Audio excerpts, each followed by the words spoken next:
ঐশীকে জন্ম দিতে গিয়ে ওর মা মারা যায়। বাট ওর মা নাকি মারা যাওয়ার আগে বেশ কয়েকজনকে দেখতে পেত, আলখাল্লা টাইপের যেরকম হয়, কালো আলখাল্লা পরে আঙুলটা দেখিয়ে বলছে কোনো একটা দিকে ইন্ডিকেট করো। ঐশীর যখন 6 বছর বয়স, ওর বাবা নাকি ওর দিদা ওর দাদুকে এটা বলছে, জানো মা আমিও না ওদেরকে দেখেছি, বেশ কয়েকদিন ধরেই দেখছি। কনস্ট্রাকশন সাইটে কাজ গেছিল, কংক্রিটের একটা চাই নাকি ওর বাবার মাথার ওপরে পড়ে অ্যান্ড তিনি স্পট ডেড। ওর বাবার মৃতদেহ বাড়িতে ঢোকে। বাবার শ্রাদ্ধের কাজ কমপ্লিট হয়নি। পিসি দিদা যার কাছে ঐশী থাকতো, সেও নাকি এরকম জিনিসটা বলা শুরু করে, বাড়িতে কাউকে দেখতে পাচ্ছে না। সেই মহিলা, ওদের একটা ছাদ রয়েছে, ঠিক আছে, 3 তলা। আমি দেখছি ওই যে ছাদের কর্নারে রেলিং এ এরকম ভাবে ভর দিয়ে ঝুঁকে নিচের দিকে কেউ দেখছে। আমি জাস্ট কিচ্ছু করিনি, বুড়ো আঙুলটা পিনিয়াল গ্ল্যান্ড মানে যেটা থার্ড আই, সেখানে ঠেকালাম। গুরু কিছু মন্ত্র দিয়েছিলেন যেগুলো অনেক ক্ষেত্রেই অ্যাপ্লাই করেছি। ও জাস্ট না এরকম ভাবে গড়িয়ে পড়ে গেল। আমার মনে হলো এই জায়গাতে কিছু একটা গল্প রয়েছে। আমার মনে হচ্ছিল কিছু একটা মিসিং রয়েছে এই বাড়িটা। কি আছে বাড়িতে? Hello everyone, welcome to my channel. আমি ইভান রয়েছি তোমাদের সঙ্গে। তোমরা দেখছো স্পিরিচুয়াল টক্সের আর একটা নতুন এপিসোড। প্রত্যেকটা এপিসোডের মতোই আমি চেষ্টা করি বারবার বিভিন্ন রকমের টপিক নিয়ে কথা বলার, কিন্তু আজকের এপিসোডটা খুব স্পেশাল হতে চলেছে। আজকে আছে আমার সঙ্গে আমার বন্ধু, আপনাদের সকলের পরিচিত একজন মুখ, আপনাদের সকলের প্রিয় একজন মানুষ। একটি নাম বলি কিউরিওফাইট। আশা করছি এই নামটার সঙ্গে অনেকেই পরিচিত আপনারা। কিউরিওফাইট চ্যানেল 2019 সাল থেকে অনেকেরই রাতে ঘুমানোর পাথেও, অনেক মানুষকে দেখেছি আমাকে বলতে, অনেকের থেকে আমি শুনেছি। এবং কৌস্তব আমার বন্ধু আজকে আমার সঙ্গে পডকাস্টে আছে আমার গেস্ট হিসেবে, এবং আজকে ওর সঙ্গে অনেক আড্ডা দেব, অনেক কিছু দিয়ে জানবো।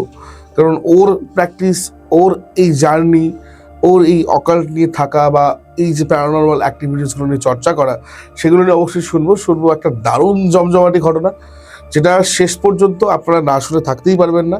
তাই সকলকে বলছি বন্ধুরা, ভিডিওটা শেষ পর্যন্ত দেখুন। প্রথমেই জানান কে কোথা থেকে দেখছেন। যারা আমার পুরনো বন্ধু তারা অবশ্যই ভিডিওটা প্রচুর শেয়ার করুন। যারা নতুন তারা চ্যানেলটি সাবস্ক্রাইব করে বেল আইকন প্রেস করতে ভুলবেন না। যারা আমার সঙ্গে কোনো স্পিরিচুয়াল হেল্প নিয়ে বা কোনো অকাল্ট বা তন্ত্রের হেল্প নিয়ে কথা বলতে চান, তারা 6289858577 এই নাম্বারে যোগাযোগ করুন।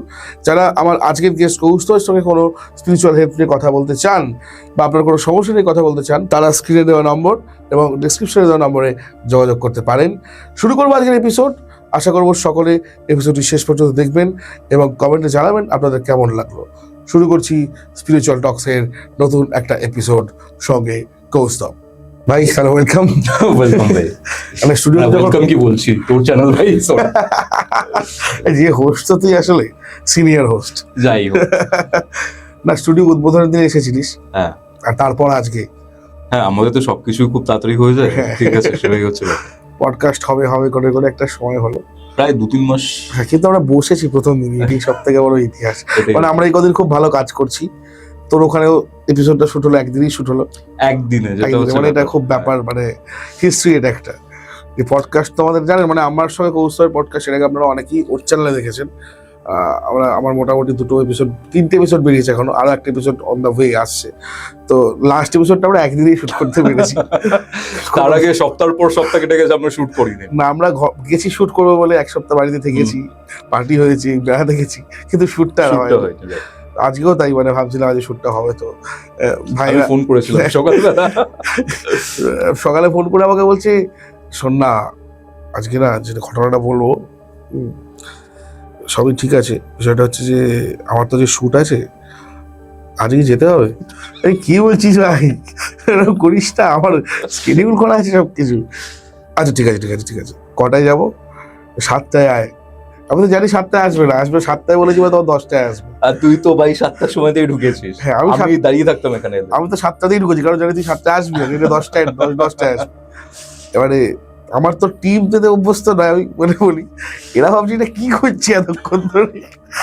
ঢুকে গেছে দাদা 10টায়, এখন বাজে 1টা। আর তাড়াতাড়ি বসে কিন্তু শুটে হ্যাঁ ভাই 3 ঘন্টার মধ্যে 3 ঘন্টার মধ্যে মানে কিন্তু ভাই কারেক্ট এটা ঠিক আছে একদম। এরা ভাবছে, ভাইরা ভাবছে এরা আর কতক্ষণ গল্প করবে, কি করছি না করছি। আমি দেখছি এরা শুধু বাইরে ঘুরছি, ঠিক আছে, একবার ভিতরে আসছি। যাই হোক জোগাবার বল, স্টুডিওটা মোটামুটি ঠিকঠাক লাগছে তো? বেশ ভালো লাগছে। পরে আরো সেটা ফেটা চেঞ্জ করবো, সব ছবি টবিগুলো সরাবো। বাট অনেস্টলি বলতে গেলে ভাই স্টুডিওর মধ্যে একটা ভাইব আছে, একটা অর্ডার রয়েছে, এই জিনিসটা বেশ ভালো লাগছে। এটা মানে সবাই বেশ বলেছে, এটা ভালো লাগে শুনতে, বেশ একটা পজিটিভ ব্যাপার আছে। আরে কাজের জায়গাটা তুইও মানিস, একটা ব্যাপার ভালো থাকলে ভালোই লাগে আর কি আলটিমেটলি। তো প্রথম থেকে পডকাস্ট করবো, সেটাও প্ল্যানিং তোর সাথে বাড়িতে বসে। তো করতে করতে চ্যানেল আজকে অনেকটা ইয়ে করছে, আস্তে আস্তে মানুষজন চিনছে। অবশ্যই তোরা ছিলিস, তুই, গৌরব, মিঠুনদা, ঠিক আছে। মিঠুনদা তো প্রচুর খিস্তি করে যাওয়া, কাজ করো ইউটিউব থেকে তুমি বসে আছো একটা বছর পুরো বসে। তো আজকে যখন তোকে পেয়েছি, তুই তো মানে আমাদের কি বলবো, মানে হরর সাইডের একটা পায়োনিয়ার, মেবি একটা আরো দিন ধরে এই ফিল্ডে কাজ করছিস। মানুষের তোর থেকে অনেক ঘটনা তোর চ্যানেলে শোনা যায়, বাট তোরও লাইফে অনেক কেস স্টাডিজ রয়েছে। আমি জানি যে তুই এখন অকাল্ট প্র্যাকটিসের মধ্যে রয়েছিস অ্যান্ড অল, বিভিন্ন জায়গায় যাস কেসের জন্য। তো এরকম কিছু সত্যি ঘটনা তোর সাথে ঘটা, বা তোর সাথে ঘটা বলবো না, তোর সাথে ঘটনা তুমি জানি, বা তোর তোর কোনো একটা কেস বা তোর কোনো একটা তুই সাক্ষী এমন কোনো বাস্তব ঘটনা। দেখ অনেস্টলি বলবো যে ব্যাপারটা আজকে বলতে চলেছি যেটা নিয়ে গোছাচ্ছিল, ঠিক আছে, কারণ এই কেসটা অনেক বড় একটা কেস। ইভেন এটা অ্যাকচুয়ালি কোনো বাস্তু ভিজিটে গেছি, কোনো মানুষ এসছে স্পিরিচুয়াল হেল্পের জন্য, it's not like that. Technically আমার 2017-এ একটা সেমিনার ছিল অ্যাস্ট্রোফিজিক্সের, ঠিক আছে। জার্মান এক ভদ্রলোক এসেছিলেন, প্রফেসর। আচ্ছা। তিনি লেকচার দিচ্ছিলেন অ্যান্ড খুব সকালবেলায় পুরো ব্যাপারটা ঘটছিল। সল্টলেকের ওখানে কোনো একটা অডিটোরিয়ামে পুরো বিষয়টা ঘটেছে। ওখানে একটা ছেলের সাথে আমার পরিচয় হয়। আমার মাইক্রোবায়োলজি ছিল, ওরও আই থিঙ্ক বায়োকেমিস্ট্রি বা এরকম টাইপেরই ব্যাপার ছিল। তো আস্তে আস্তে ওখানে পরিচয় হয় এবং তারপরে বেশ অনেক দিন কথাবার্তা হয়েছে। আমি 2019-এ যখন ইউটিউব চ্যানেল স্টার্ট করি বা কিছু, সেই সময়ও সে দেখতো, তখন তো আমরা লিঙ্ক পাঠাতাম না, দেখে বলিস কেমন লাগলো, তখন পুশ করতে হতো। হ্যাঁ, তো তখন অনেক কথাবার্তা হয়েছে। মানে যোগাযোগের জায়গাটা যেটা কমে সেটা হচ্ছে 2021-এর পর। মাঝে মধ্যে স্ট্যাটাসে দেখে রিপ্লাই করতো, আমিও রিপ্লাই করতাম, কথাবার্তা হতো। বাট 2024-এর পর থেকে সেরকম ভাবে আর কথাবার্তা হয়নি। 2021-এর পর থেকে না 2024, কারণ 21-এ কথাবার্তা একটু কমে গেছে, ফোন কলে যেরকম কথাবার্তা হতো সেই ব্যাপারটা হয় না। আচ্ছা। আর 24-এ পুরোপুরি স্টপ, পুরোপুরি না, মানে ও দেখতো, আমিও দেখতো, স্ট্যাটাসে রিঅ্যাক্ট করতো, এরকম টাইপের কনভারসেশন ছিল।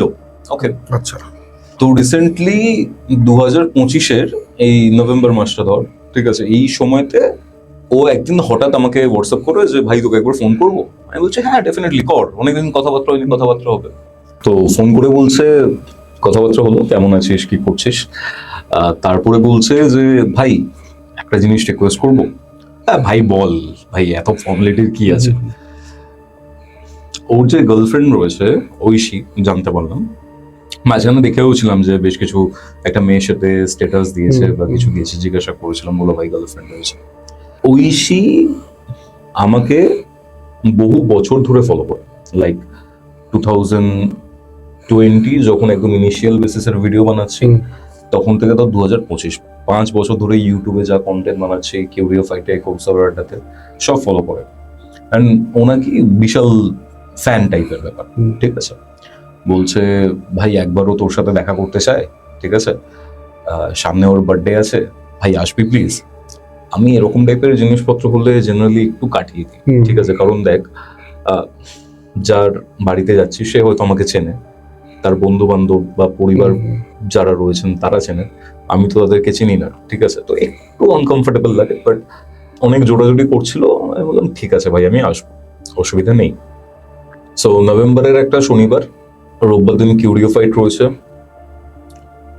কাজ কমপ্লিট, 6:30 7টায় আসতে বলেছিল, আমি খুব বেশি দেরি করিনি, আমি 8:30-টার মধ্যে ঢুকে গেছি, ঠিক আছে। ভাগ্যটা সো মানে ব্যাপারটা কেন বলছি, ওর বার্থডে ছিল ওই দিন, কেক ফেক, এবার ওরা না ওয়েট করছিল, আমার ওই ব্যাপারটা খুব খারাপ লেগেছে, আমার জন্য বেকার ওয়েট করতে হয়েছে। সাউথ কলকাতার একটা বনিদি বাড়ি, 3 তলা, গাড়ি নিয়ে গেছিলাম, ড্রাইভ করে গেছিলাম। সো ওদের বাড়ির সামনের দিকেও অনেকটা জায়গা রয়েছে, তো ওখানে গাড়ি পার্ক করলাম। মানে দেখেই মনে হচ্ছে ভাই লেজিট, মানে খুব বড় একটা ফ্যামিলি, সম্ভ্রান্ত পরিবার। অ্যান্ড এবার আমি পার্ক করেছি, ওরাও এসছে, ঘরে নিয়ে যাবে।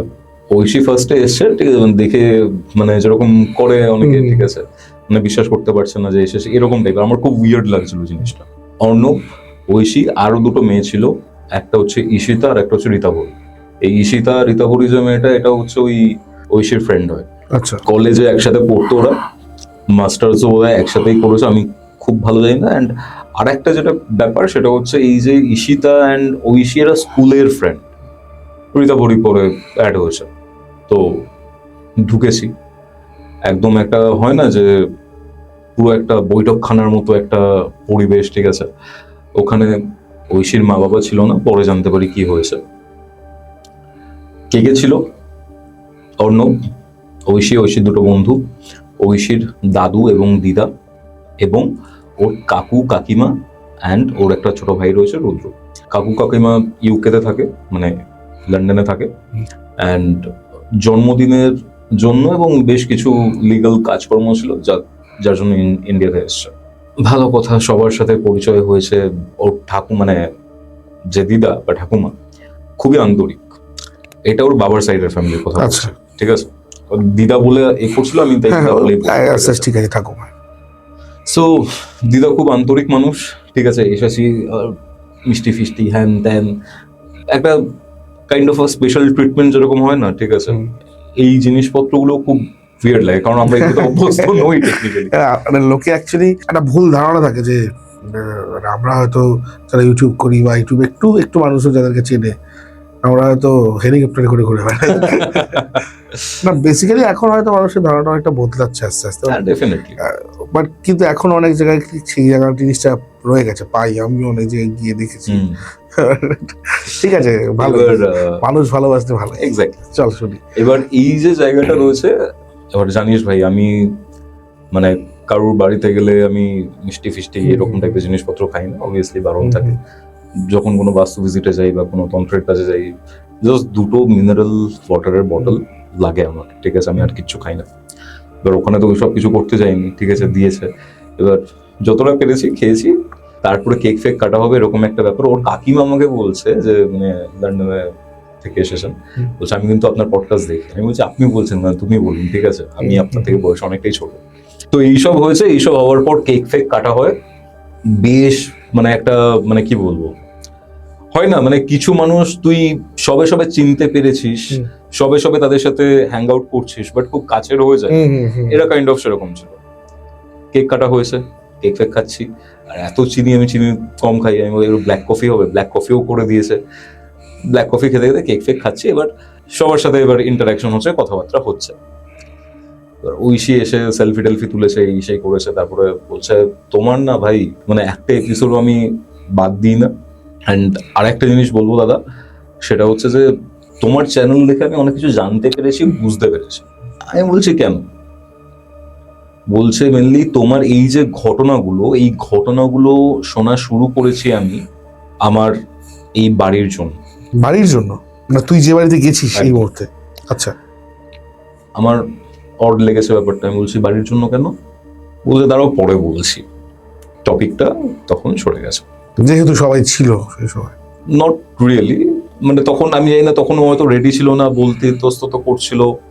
তারপর আড্ডা ফাড্ডা হচ্ছে, কে কোন গান বাজনা, ঠিক আছে। ওই অর্ণব বলে যে বন্ধুটা ছিল আমার, উকুলেলে বাজাতো, ঠিক আছে। ওখানে বেশ একটা ভালো পরিবেশ। তো 10:30 11টা বেজে গেছে, খাওয়া দাওয়া করতে আমরা টেবিলে বসে সবাই একসাথে, বেশ মানে আমরা যেরকম সিরিয়াল সিনেমাতে দেখি না, বেশ একটা বড় টেবিল, অনেকগুলো চেয়ার্স রয়েছে, সবাই একসাথে খেতে বসেছে, ওরকম টাইপের একটা সিনারিও। আমি অর্ণব আর ঐশী পাশাপাশি বসেছে, আমি তার অপোজিটে ওদের মুখোমুখি, আমার পাশে ঈশিতা রীতাভরি এরকম ভাবে কাকু কাকিমা রয়েছে, আর যে দাদু বা ঠাকুরদা সে একদম মেন চেয়ারে বসেছে, ঠিক আছে, একদম এজের যে চেয়ার। কথাবার্তা হচ্ছে, আমি না বারবার দেখছি ওর যে ঠাকুরদা বা দাদু আমার দিকে না উইয়ার্ড ভাবে একটু তাকিয়ে আছে, মানে মনে হচ্ছে যে কিছু বোঝার চেষ্টা করছে বা কিছু, জানি না কেন, মানে আমার মনে হলো যে উনি ফলো করছেন আমাকে কোনো একটা কারণ। খেতে খেতে হঠাৎ আমি একটা শুনলাম যে ওদের নর্থ ইস্টের দিকে একটা ঘর রয়েছে, মানে এই বাড়ির উত্তর পূর্ব কোণে একটা ঘর রয়েছে। আচ্ছা, বলছে কাল সকালের আগে তো ওই ঘরটা দাদু দিদার মধ্যেই কথা হচ্ছিল, কাল সকালের আগে তো ঘর খোলা যাবে না বা যাবো না ওদিকটাতে, ঠিক আছে তুমি এখন দেখো আমি পরে দেখছি, এরকম টাইপের কিছু একটা কথাবার্তা বলেছে। আমি শুনেছি ব্যাপারটা, অত পাত্তা দিইনি। এবার ঐশী আমার সাথে কথাবার্তা বলতে বলতে আমি তখন একটু ইন্টারেস্ট জেগেছে। আমি বলছি কি আছে বাড়িতে, মানে বাড়ির জন্য আমার ঘটনা শোনো বা অনেক কিছু জানতে পেরেছো, বুঝতে পেরেছো, মানে এই ব্যাপারটা কেন? অর্ণবের দিকে একবার মুখ চাওয়াচাই গুলো, বল, অসুবিধা নেই। অনেকে নিজেদের মধ্যে কথা বলছে, কাকু কাকিমা, রুদ্র, ওর দাদু, মানে রুদ্রর সাথে কথা বলছে, কাকু কাকিমার ছেলের সাথে। মাঝে মধ্যে দেখছি দাদু আমার দিকে তাকিয়ে রয়েছে, এরকম একটা মানে সিচুয়েশনে খাওয়া দাওয়া হচ্ছে। অ্যান্ড ঐশী আমাকে ঘটনাটা বলছে। ওর জন্মদিন সেরকম ভাবে সেলিব্রেট কখনোই করা হয়নি, নর্মাল পায়েস টায়েস হ্যান ত্যান। এবারে করা হয়েছে কারণ কাকু কাকিমাও ফিরেছেন, এরকম একটা সময় ফিরেছেন, দ্যাটস ওয়াই এরকম টাইপের একটা অ্যারেঞ্জমেন্ট করা হচ্ছে। কারণ ঐশীর যেদিন জন্মদিন সেই দিনেই ওর মাও মারা যান। মা মারা যান? ঐশীকে জন্ম দিতে গিয়ে ওর মা মারা যান। আচ্ছা, এটা তাও ঠিক আছে, বাট ওর মা নাকি মারা যাওয়ার আগে বেশ কয়েকজনকে দেখতে পেত। অ্যান্ড এই ব্যাপারটা বারবার ওর দাদু, ওর দিদা, ঐশীর বাবাকে ওর মা জানিয়েছে যে কালো আলখাল্লা টাইপের যেরকম হয়, কালো আলখাল্লা পরে তিনটে লোক বা তিনটে মহিলা হোয়াট এভার তাকে দেখতে পায় ঐশীর মা, এবং তারা নাকি কিছু ইন্ডিকেট করে, মানে ধর আঙুলটা দেখিয়ে বলছে কোনো একটা দিকে ইন্ডিকেট করে, এরকম নাকি মাল্টিপল টাইম দেখেছে। অ্যান্ড মৃত্যুর আগে, মানে চাইল্ড বার্থ দেওয়ার আগেই ঐশীর বাবাকে বলেছে আমি হয়তো থাকবো না, তুমি মেয়েকে দেখো। মানে ঐশীর জন্মের আগেই ওর মা বুঝতেই পেরে গেছিল উনি হয়তো থাকবেন না কোনো একটা কারণে। আর ঐশীর বাবা, দাদু, দিদা এইগুলো নিয়ে সেরকম ভাবে পাত্তা দেননি। ডক্টর দেখিয়েছেন, ডক্টর বলেছেন যে অবভিয়াসলি এখন হরমোনাল অনেক ইমব্যালেন্স তো হয় প্রেগন্যান্সির সময়, তো হ্যালুসিনেশন টাইপের কোনো ব্যাপার স্যাপার ঘটতে পারে, তো এটা নিয়ে এত বেশি করার দরকার নেই। তো কোনো প্যারানর্মাল অ্যাসপেক্টে কেউ কিছু ভাবেনি, ভেবেছে যে টোটালি এটা একটা শরীর খারাপ বা নর্মাল একটা মেন্টাল ট্রমা, একটা চাইল্ড বার্থ। আর ওর মায়ের বয়স যথেষ্টই কম ছিল, মানে ধরে নে 24-25, অল্প বয়সেই বিয়ে হয়েছিল, তারপরে প্রেগনেন্সিটা মানে বিয়ে হয়েছে 19 বছর বয়সে, বাট 24-25 মানে 5-6 বছর মতো টাইম লেগে গেছিল বাচ্চা হতে। এবার 5-6 বছর অনেকে প্ল্যান করে এখনকার দিনে করে, কিন্তু তখনকার সময়তে ঠিক আছে ওদের ইচ্ছা ছিল যে তাড়াতাড়ি একটা বাচ্চা নিয়ে নেবো, ঠিক আছে, কারণ ইনিশিয়াল বেসিসে ওর বাবা মার্চেন্ট নেভিতে চাকরি করতো, ঐশীর বাবা। এবার ডেফিনেটলি অনেক সময় বাড়িতে থাকেন না, 6 মাস বাইরে 6 মাস বাড়িতে, এরকম একটা সিনারিও নেভির জগতে এটাই হয়। তো ঐশীকে জন্ম দিতে গিয়ে ঐশীর মা মারা যান। কাট টু ওর বাবা এবার মেয়েকে কে দেখবে, মার্চেন্ট নেভির যে জবটা রয়েছে ওই জবটা ছেড়ে দেন, এবং ডেফিনেটলি বুঝতেই পারছিস বোনেরই পরিবার, অনেক সোর্সেস, টাকা পয়সা অনেক কিছুই রয়েছে এবং কানেকশনও ছিল। তোর বাবা কনস্ট্রাকশন মানে প্রমোটিং এর যে জায়গা রয়েছে, প্রমোটিং এর বিজনেস স্টার্ট করে। মজার ব্যাপার হচ্ছে ঐশীর যখন 6 বছর বয়স, ওর বার্থডের আগের দিন ওর বাবা নাকি ওর দিদা, ওর দাদুকে এটা বলছে, জানো মা আমিও না ওদেরকে দেখেছি, বেশ কয়েকদিন ধরেই দেখছি, কালো আলখাল্লা করে তিনটে জিনিস দাঁড়িয়ে থাকে আর ইন্ডিকেট করে কিছু একটা দেখায়। আমি যদি খুব ভুল না করি উত্তর পূর্বের যে ঘরটা রয়েছে সেই ঘরটার দিকেই ওরা ইন্ডিকেট করে। উত্তর পূর্বের ঘরটা বারবার মেনশন পাচ্ছে, আমি তখন জিজ্ঞেস করছি ওরা কি ছিল উত্তর পূর্বের ঘরে, মানে অবভিয়াসলি নর্থ ইস্ট ঠাকুর ঘর হওয়াটা বাঞ্ছনীয়। বলছে হ্যাঁ ওখানে ঠাকুর ঘর বা এরকম টাইপের জিনিসপত্র রয়েছে, কিন্তু ওখানে আমার এক পিসি দিদা থাকতেন, যখন ওর 6 বছর বয়স তখন ওই উত্তর পূর্বের ঘরে এক পিসি দিদা থাকতেন, এদেরই ফ্যামিলি। ওটা কি ওর জন্মের সময়ও থাকতো? হ্যাঁ 6 বছর মা যখন মারা গেছে হ্যাঁ থাকতো। কাট টু ঐশীর জন্মদিন 6 বছরের আগের দিনের কথাটা বললাম আমি। এবার আমি ঐশীর জন্মদিনের কথা বলছি, এটা ওর 6 বছরের জন্মদিন। সেই দিন ওর বাবা সকাল সকাল কাজে বেরিয়ে যায়, সন্ধে হয়ে যায়, রাত হয়ে যায়, ঐশী অপেক্ষা করছে ওর বাবা বাড়ি ফিরছে না, দাদু দিদা নাকি বেরিয়ে গেছে, পিসি দিদার কাছে ঐশী ছিল, ওর বাবার মৃতদেহ বাড়িতে ঢুকে। তারপর কনস্ট্রাকশন সাইটে কাজ গেছিল, কংক্রিটের একটা চাই নাকি ওর বাবার মাথার ওপরে পড়ে, অ্যান্ড তিনি স্পট ডেড। থেতলে যায় তো। মানে ঐশীর জন্মদিনের দিন ঐশীর মাও মারা গেছেন, ঐশীর বাবাও মারা গেছেন, পিসি দিদার কাছে ছিল। ভাই প্যাথেটিক, মানে এরকম মানে খুব ট্রমাটিক স্বাভাবিক চাইল্ড। স্বাভাবিক। এরপরে কি হয়, বাবার শ্রাদ্ধের কাজ কমপ্লিট হয়নি, পিসি দিদা যার কাছে ঐশী থাকতো সেও নাকি এরকম জিনিসটা বলা শুরু করে যে বাড়িতে কাউকে দেখতে পাচ্ছেন উনি। নোট কর, শ্রাদ্ধ হয়নি তখন ঐশীর বাবা। শ্রাদ্ধের আগের, মানে আমি যদি খুব ভুল না করি, যেটা বলেছিল শ্রাদ্ধের 3 দিন আগে ওই 60-65 বছর বয়সী মহিলা পিসি দিদা, যিনি ঠিক আছে একজন ধর্মভীরু মানুষ, অনেক ছোটবেলায় বিধবা হয়ে এখানেই এসেছেন, থাকতেন এইখানে। ঐশীর বাবাকে হয়তো উনিই বড় করেছেন দাদু দিদার সাথে। সেই মহিলা 60-65 বছর বয়সী একজন মহিলা, লাইফের একদম প্রান্তে চলে এসেছেন, তিনি নাকি,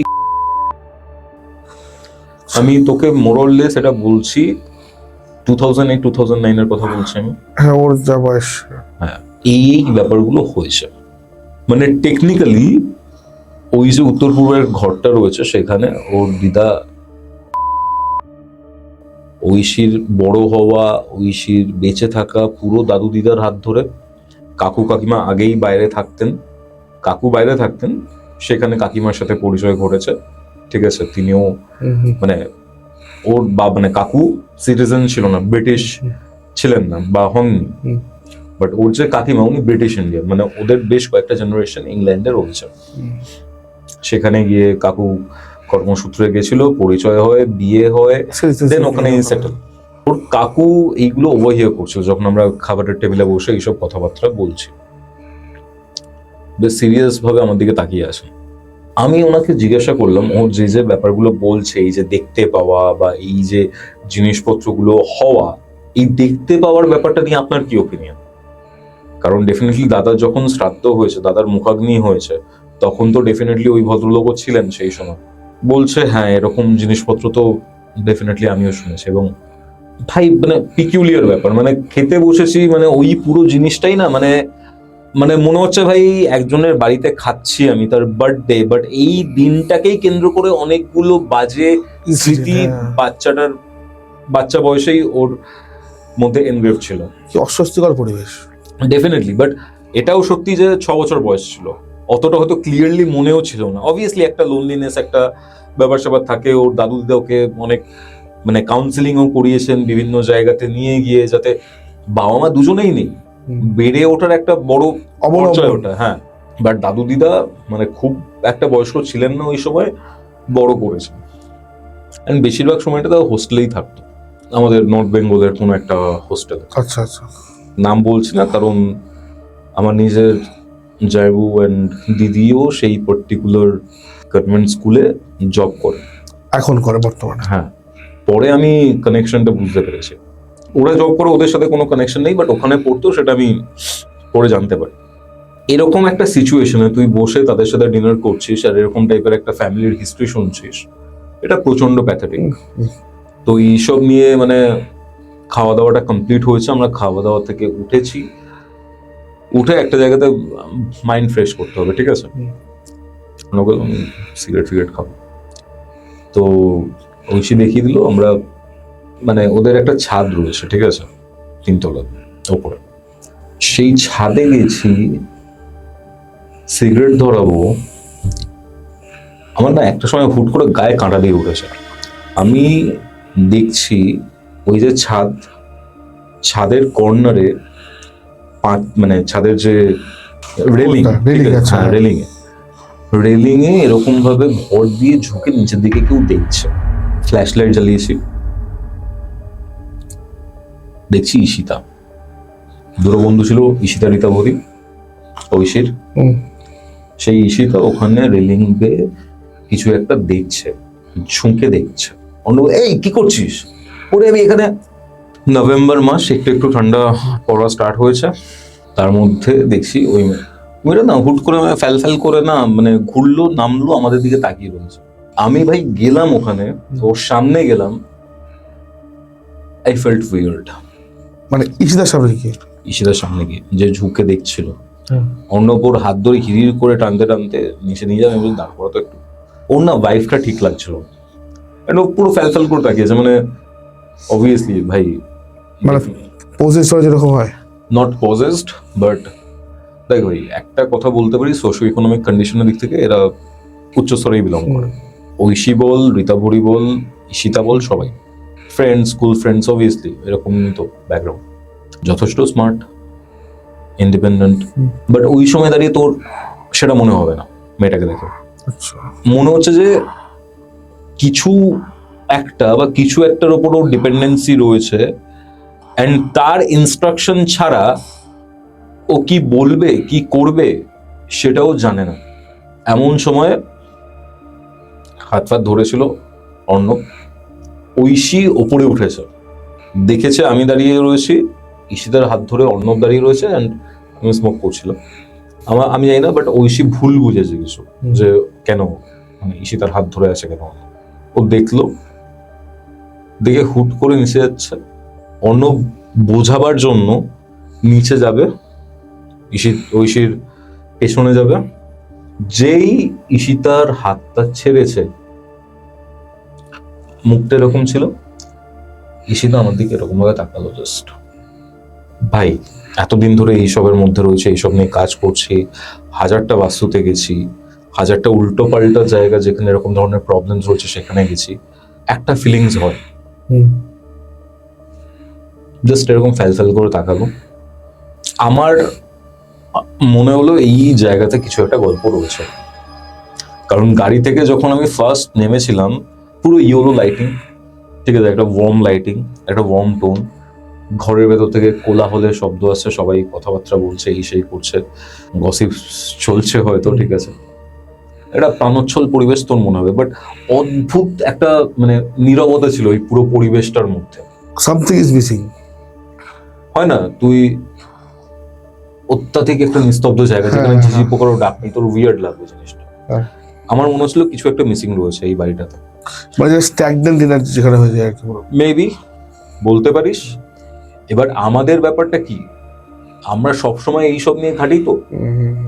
আমি নিজেকে এটা বলেও কাটাই যে আমি হয়তো বেশি ভাবছি, সব বাড়ি কি হন্টেড, সব বাড়িতেই প্রবলেম রয়েছে, নয় তো।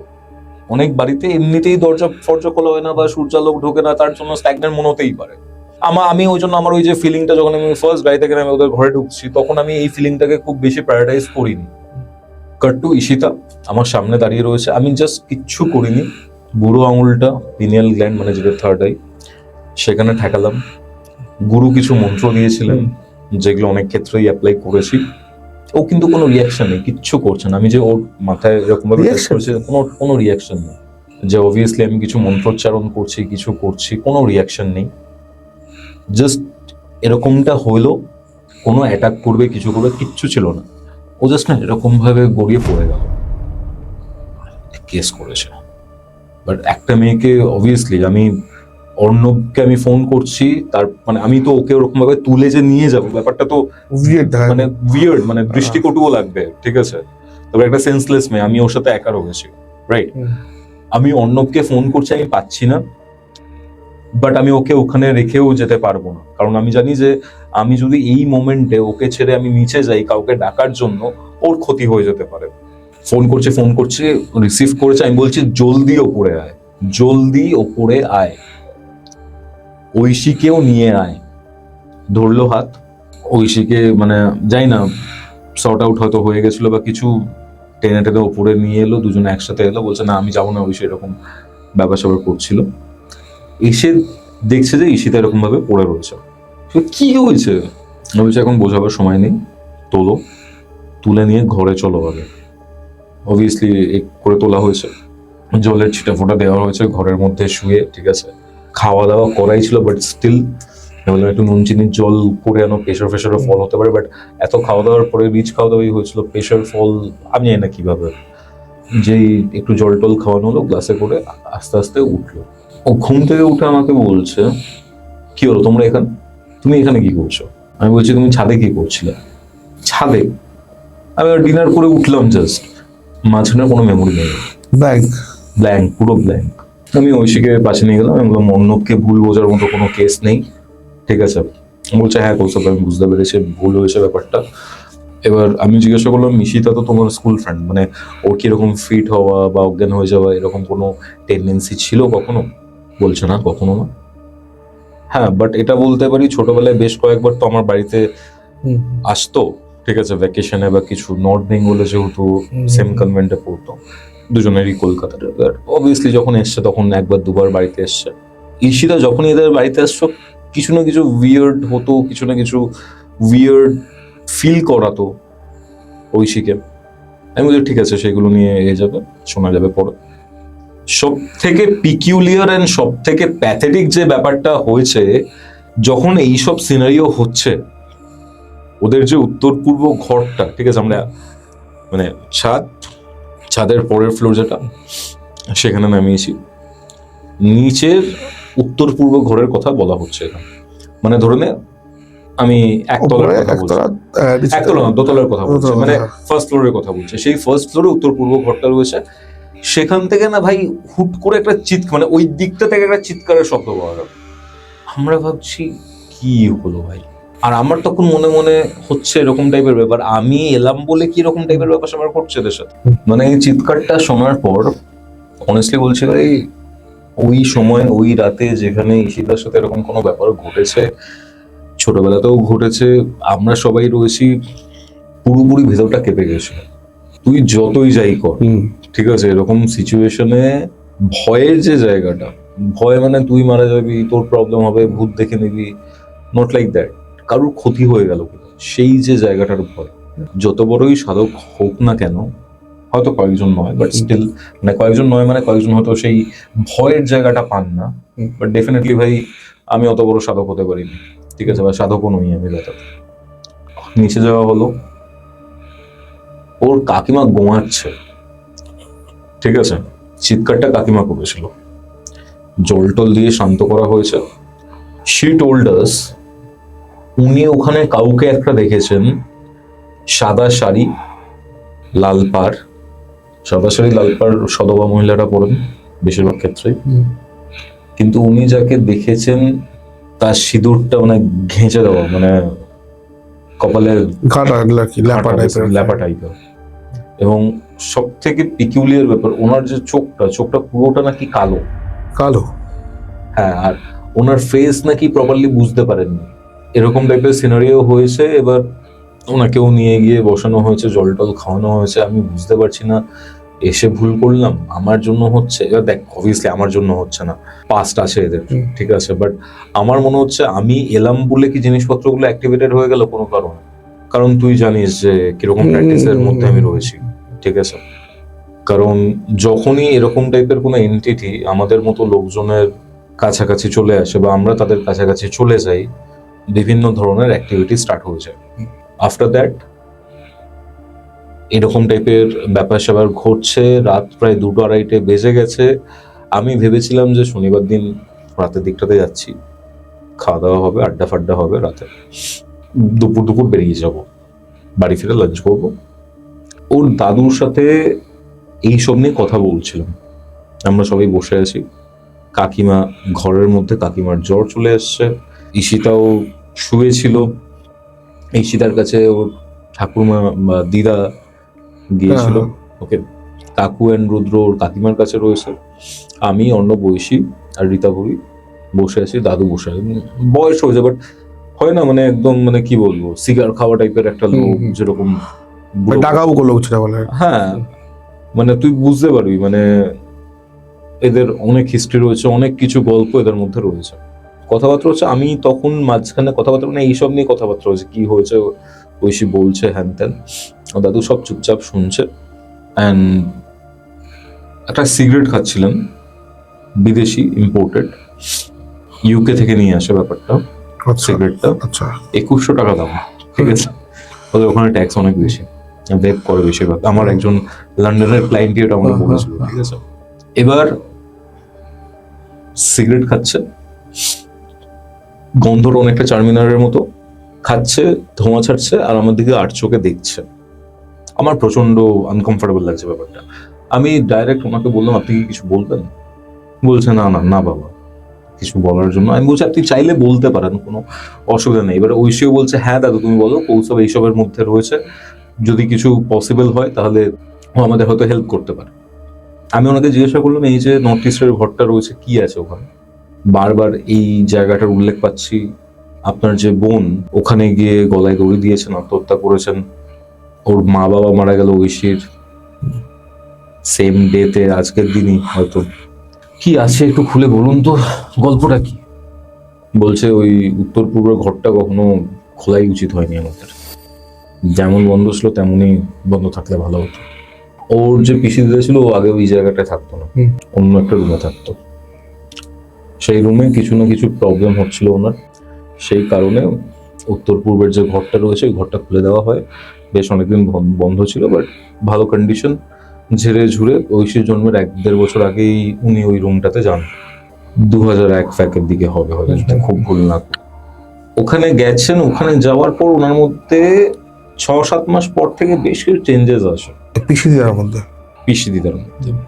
উনি যে দিয়েছিলেন তার আগে ওনার ক্যারেক্টার পুরোপুরি চেঞ্জ হয়ে গেছিল। তাই জন্য ইনিশিয়াল বেসিসে স্নেহপরায়ণ সব ব্যাপারটাই ছিল, কিন্তু উনি মাঝে মধ্যেই না কারোর সাথে ওখানে বিড়বিড় করে কথা বলতেন, হাত পাতে এরকম করতেন, হ্যাঁ এরকম এরকম এরকম করতো, মানে মনে হচ্ছে ঝেড়ে ফেলে দিতে চাইছে কিছু। ঠিক আছে, কখনো কখনো এরকমও শোনা যেত মাঝে মাঝে চেল্লাচ্ছে কারোর দিকে, আয়নার দিকে তাকিয়ে কথাবার্তা বলতো, এরকম টাইপের কিছু ম্যানিয়াক হয়ে গেছিল। ম্যানিয়াকি কনসিডার করেছিল তখন ভাবেনি যে অন্য কোনো ব্যাপার। অ্যান্ড উনি বারবার বলতেন উনি একটা মহিলাকে দেখতে পান, যে মহিলাটা সাদা শাড়ি, লাল পাড়, সিঁদুরটা ঘেঁচে দেওয়া বা ঘেঁটে দেওয়া, চোখটা পুরোপুরি কালো, চোখের মধ্যে সাদা অংশটা নেই। যদি মনে করি তাই দেখেছি। আমি একটা কথা বললাম, আমি ঘরের দিকটাতে যাব। ওর দাদুটা মানে চমকে আমার দিকে তাকালো, বলছে না বাবা যেও না, দরজাটা বন্ধ থাকাটাই ভালো। উত্তর পূর্বের ঘর, ভগবান রয়েছেন, আমরা সকালবেলা যাই, ঠাকুর দিই, চলে আসি, যেও না। কি বা বলবো আমি ওখানে, ঠিক আছে, জোর তো করতে পারি না, তাদের বাড়ি, আমি ফার্স্ট টাইম এসছি, ঠিক আছে। এই বলে সিগারেটটা করে বাথরুমের দিকে চলে গেলেন, তারপর ওখান থেকে উঠে নিজের ঘরের দিকে। এবার ঈশিতা যে রুমটাতে ছিল সেই রুমটা একটু বড় রুম ছিল, ঠিক আছে। সো উই থট দ্যাট যে ওখানে ওই 3টে মেয়ে একটা বেডের মধ্যে শুয়ে পড়বে, আমরা পাশে একটা রুমে, আমি আর অর্ণব চলে যাব। যখন দাদু চলে গেছে তখন ঐশী আমাকে বলছে, রুমটাতে যাবে? বলছে তোমার দাদু তো বারণ করবে, বলে চলো না। এত কিছু হয়েছে আমার সাথে, এত কিছু হয়েছে। আমি বলছি তোমার সাথে এত কিছু হয়েছে তুমি তো কনভেন্টে থাকতে। তখন এসে বলছে সারা বছর তো কৌস্তবটা কনভেন্টে থাকতাম না, এখানেও তো আসতাম। আমিও ছোটবেলা থেকে ওই মহিলাকে অনেকবার স্বপ্নে দেখেছি, লাল পাড় সাদা শাড়ি, চোখটা কালো, সিঁদুর ল্যাপা পুরো, ঠিক আছে। ও জাস্ট আমাকে স্বপ্নে নিচের দিকে আঙুল দিয়ে দেখাতো, আর ওকে বারবার বলতো আমাকে ভুলে যাস না, জাস্ট আমাকে ভুলে যাস না। অর্ণব আমাকে বলছে ভাই আমি ইনভাইট করেছি, ঐশী ইনভাইট করেছে তোকে, ঠিক আছে, বাট আমি বুঝতে পারিনি এরকম টাইপের কোনো সিনারিও এখানে হবে। সরি ফর দ্যাট, বাট বুঝতেই পারছিস এখন কি সিচুয়েশন। যদি মনে হয় যাওয়ার দরকার রয়েছে চল, আমাদের কোনো প্রবলেম নেই। ঐশী জানি না কিভাবে ওখানে যে চাবি টাবি ছিল সেটা জোগাড় করেছে, অ্যান্ড আমরা ওই ফার্স্ট ফ্লোরে মানে দোতলার ওই উত্তর পূর্বের যে ঘরটা রয়েছে সেই ঘরটাতে গেছি। আচ্ছা, ওই জায়গাতে যাওয়ার পর ইভান, যেটা আমার সব থেকে আগে ফিল হলো, এই যে বাড়িটা রয়েছে এটা আমি আর একটা কেসের ক্ষেত্রে দেখেছি। আমার একটা, ওটাও সাউথ কলকাতার, বাট আমি কোনো কেসের ডিটেলস দিতে পারবো না, অনগোয়িং কেস। ওই বাড়িটার মতো এই বাড়িতে আমি যখন ওই নর্থ ইস্টের ঘরে সামনে গেছি, দাঁড়িয়েছি, আমি বলছিলাম দেয়ার ওয়াজ সামথিং মিসিং, কিছু একটা মনে হচ্ছিল যে সবকিছু আছে বাট কোনো একটা জায়গাতে স্ট্যাগন্যান্ট এনার্জি বা কোনো একটা জায়গাতে দাঁড়িয়ে কিছু একটা মিসিং রয়েছে এই বাড়িটাতে। এত চাকচিক্য, এত টাকা পয়সার মধ্যেও বাড়িটাতে কিছু একটা মিসিং হয়েছে, মানে এদের কিন্তু কখনোই মানে আর্থিকভাবে ডাউনফল বা কোনো কিছু এরকমটা হয়নি, হয়নি। ঠিক আছে, মানে অ্যাসেট ফ্যাসেট যা থাকা রয়েছে, বাট ওই দরজাটার সামনে দাঁড়িয়ে আমি ফিল করতে পারছি এখানে কোনো প্রবলেম রয়েছে। আমার ফার্স্টে মনে হচ্ছিল আমার একটা প্রিকনসিভড নোশন যে এখানে একটা আত্মহত্যা হয়েছে, তার জন্য আমার এরকমটা মনে হয়েছে, বাট ডেফিনেটলি নিজের প্রিকনসিভড নোশন এবং নিজের এই ফিলিংস গুলোর মধ্যে ডিফারেন্সিয়েট খুব ভালোভাবে এখন করতে পারি। চাবিটা খুললো, চাবিটা খুলে যখন ঢুকছি না, নভেম্বর মাসে, এমনিতেই তোকে বললাম, ঠিক আছে, পুরোনো দিনের বাড়ি, মার্বেল ফ্লোরিং, ঘরের মধ্যে যখন ঢুকেছি ভাই বিভৎস গরম, বিভৎস গরম, গরম হয়ে রয়েছে জায়গাটা, গরম, বাইরের যা টেম্পারেচার, ভেতরের যা টেম্পারেচার, মানে একটা হটস্পট কাইন্ড অফ থিং। আমার আরো উইয়ার্ড লাগলো ব্যাপারটা, যখন কোনো জায়গায় কোনো নেগেটিভ ফ্রিকোয়েন্সি, নেগেটিভ এনার্জি, ভূত প্রেত তোরা যাই বলিস না কেন জিনিসটাকে, যখন থাকে ও ব্যাকগ্রাউন্ড থেকে বা অ্যাটমসফিয়ার থেকে শক্তি টানে নিজের দেহ ফর্মেশনের জন্য বা কিছু একটা প্রজেক্ট করবে সেটার জন্য। যখনই এরকম এনার্জি টানবে অ্যাটমসফিয়ার থেকে, হিট এনার্জি, তো বাকি যে জায়গাগুলো সেগুলো খুব ঠান্ডা হয়ে যায়। বাট এই ঘরে ঢোকার পর আমি যেটা পাচ্ছি ভাই, পুরো জায়গাটা একটা হটস্পট, মানে পুরো জায়গাটা গরম। বাট আবার বুকটা ছ্যাঁত করে উঠলো তখন যখন আমি ওদের ঠাকুরের সিংহাসনের দিকে তাকালাম, আর আমি এই জিনিসটা বুঝতে পারলাম, ওদের বাড়িতে ঠাকুরের অবস্থান নেই, এদের বাড়িতে ঈশ্বর নেই। ওদের এই জায়গাটাতে একটা ফেমাস লাইন আছে একটা পার্টিকুলার মুভিতে, there is no God here, মানে ওদের যে বাড়ি, যে বাড়িতে ঈশ্বর প্রতিষ্ঠিত, নিত্য পুজো হচ্ছে, জাস্ট কিছু আইডলসকে পুজো করছে, প্রাণ নেই সেগুলোর মধ্যে। এদের পুরো বাড়িতে ঈশ্বরের অবস্থান নেই, অ্যাজ ইফ কেউ পুরো যে ঠাকুর রয়েছে বা ঈশ্বর রয়েছে বা যে এই যে এলিমেন্টটা রয়েছে, আকাশ তত্ত্ব যেটা রয়েছে, এটাকে কেউ না জাস্ট নিয়ে নিয়েছে,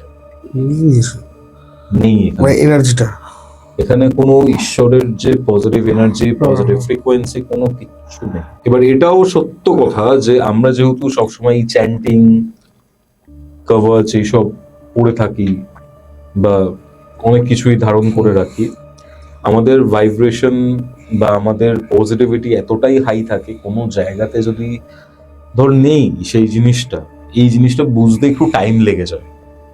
ইনস্ট্যান্ট পা দিয়েই সব বুঝে গেলাম হয় না, কারণ আমার মধ্যে যেহেতু পজিটিভিটিটা রয়েছে, এই বাড়িতে যে পজিটিভিটিটা নেই সেই জিনিসটা বুঝতে টাইম লাগে। এটা আমার সাথে হয়, কার সাথে কি হয় আমি বলতে পারবো না, বাট আমার সাথে হয়। মোটামুটি আমাকে 1-1.5 ঘন্টা ওখানে থাকতে হবে ওই জায়গাটাতে, পুরো সিনারিওটা বোঝার জন্য। ইভেন আমি যখন কোনো বাস্তু ভিজিটও যাই কোনো ক্লায়েন্টের, আমি যে টাইম দিই সেই টাইমে আমি যাই না, হয় কিছুক্ষণ আগে যাব, বেশ কিছুক্ষণ আগে যাব, বেশ কিছুক্ষণ পরে যাব। আমি সব জায়গায় লেটে যাই, এটার সাথে এটার কোনো রিলেশন নেই, এটা ইন্টেনশনাল। কারণ আমি যখন আসবো সেটা বাড়িতে কথাবার্তা হয়ে রয়েছে, অনেকে না ওয়েট করে আমাদের জন্য, আমাদের আসার জন্য। কারণ ফ্রিকোয়েন্সি যেটা আমরা কথা বলছি, নেগেটিভ ফ্রিকোয়েন্সি বা পজিটিভ ফ্রিকোয়েন্সি, নেগেটিভ ফ্রিকোয়েন্সি এই কারণে এই ফ্রিকোয়েন্সিগুলো আমাদেরকে হার্ম করে, আমাদের নিজস্ব যে ফ্রিকোয়েন্সি সেটাকে হ্যাম্পার করে, আমাদেরকে ম্যানিপুলেট করে। অনেক ভালো সুযোগ আমাদের হাতছাড়া হয় এই নেগেটিভ ফ্রিকোয়েন্সির জন্যই।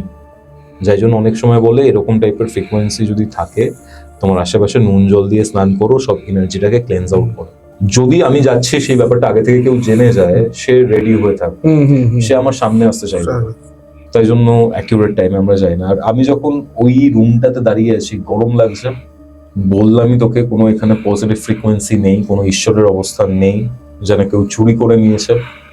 দেখ, ঈশ্বর সর্বত্র বিরাজমান, এই কথাটা আমরা জানি, রয়েছেনও হয়তো, ঠিক আছে, বাট তুই যে কানেক্ট করতে পারবি তার সাথে, বা সে যে তোর সাথে কানেক্ট করতে চাইবে, বা সে যে তোকে ব্লেসিংটা দেবে, শুধু ব্লেসিং এর জন্য তো ঈশ্বর নয়, ঈশ্বর হচ্ছেন পরম ব্রহ্ম, ঠিক আছে। বাট তুই যদি কোনো একটা পার্টিকুলার স্থানে তার সাথে কানেক্ট করতে না পারিস, কোনো জায়গাতে গিয়ে তার সাথে একাত্ম না হতে পারিস, তাহলে তুই কিভাবে তার পজিটিভ এনার্জি বা পজিটিভ ভাইবটাকে নিজের মধ্যে আনবি? এই যে গরম লাগা ব্যাপারটা হচ্ছে, গরম লাগার বিষয়টা হচ্ছে, আমরা লাইটটা জ্বাললাম, একটা আলমারি ছিল সেগুন কাঠের, সুন্দর সুন্দর, আচ্ছা, আয়না ছিল তাতে, আয়নাটা একটা কালো কাপড় দিয়ে ঢাকা, আয়নাটা খোলা নয়, আয়নাটা পুরো কালো কাপড় দিয়ে ঢাকা। আর ওর দিদিমা মানে পিসি দিদা হতে সম্ভবত এই আয়নার দিকে তাকে এই কথাবার্তা বলতো, সেটা বুঝতে পারতো। ঘুরছি এবার আমার না মাথাটায় ঝিমঝিম করা স্টার্ট হয়েছে। এদিক ওদিক ঘুরতে ঘুরতে ঐশী বলছে, এই এটা দেখো একবার। একটা ফটোর অ্যালবাম পেয়েছে, ওই ঘরের মধ্যে ছিল। অ্যালবাম মানে পুরো অ্যালবাম এরকম? হ্যাঁ, ছোটবেলার ফটোজ একটা একটা একটা করে ঢুকিয়ে রাখা থাকতো, ঠিক আছে, ওই টাইপের স্প্রিং লাগানো থাকে, ঠিক আছে, ওই যে অ্যালবাম, ফটোর অ্যালবাম, এটা পেয়েছে। হাতে নিয়ে দেখছে ছোটবেলার ফটো, এই ফটো তাই ফটো। অর্ণবকে ডেকে দেখা যায়, দেখ ছোটবেলায় এটা আমি ছিলাম, এই ছিলাম। আমি ওদেরকে একটাই কথা বললাম, লাইট নেভা, যেটা দেখছি সেটা নিয়ে বাইরে আয়, এখানে এইসবগুলো করিস না। যেমন বলো তেমন কাজ, লাইট ফাইট অফ করে পুরোটা লক করে আপনার অ্যালবামটা নিয়ে চলে এলাম। আবার সেই ডাইনিংয়ে এসে বসেছি। বলছি সিগারেট খাওয়ার জন্য কি ছাতা যেতে হবে? বলছে না, এখানে খেতে পারো, দাদু বা দিদা কেউ আসবেন না এখন।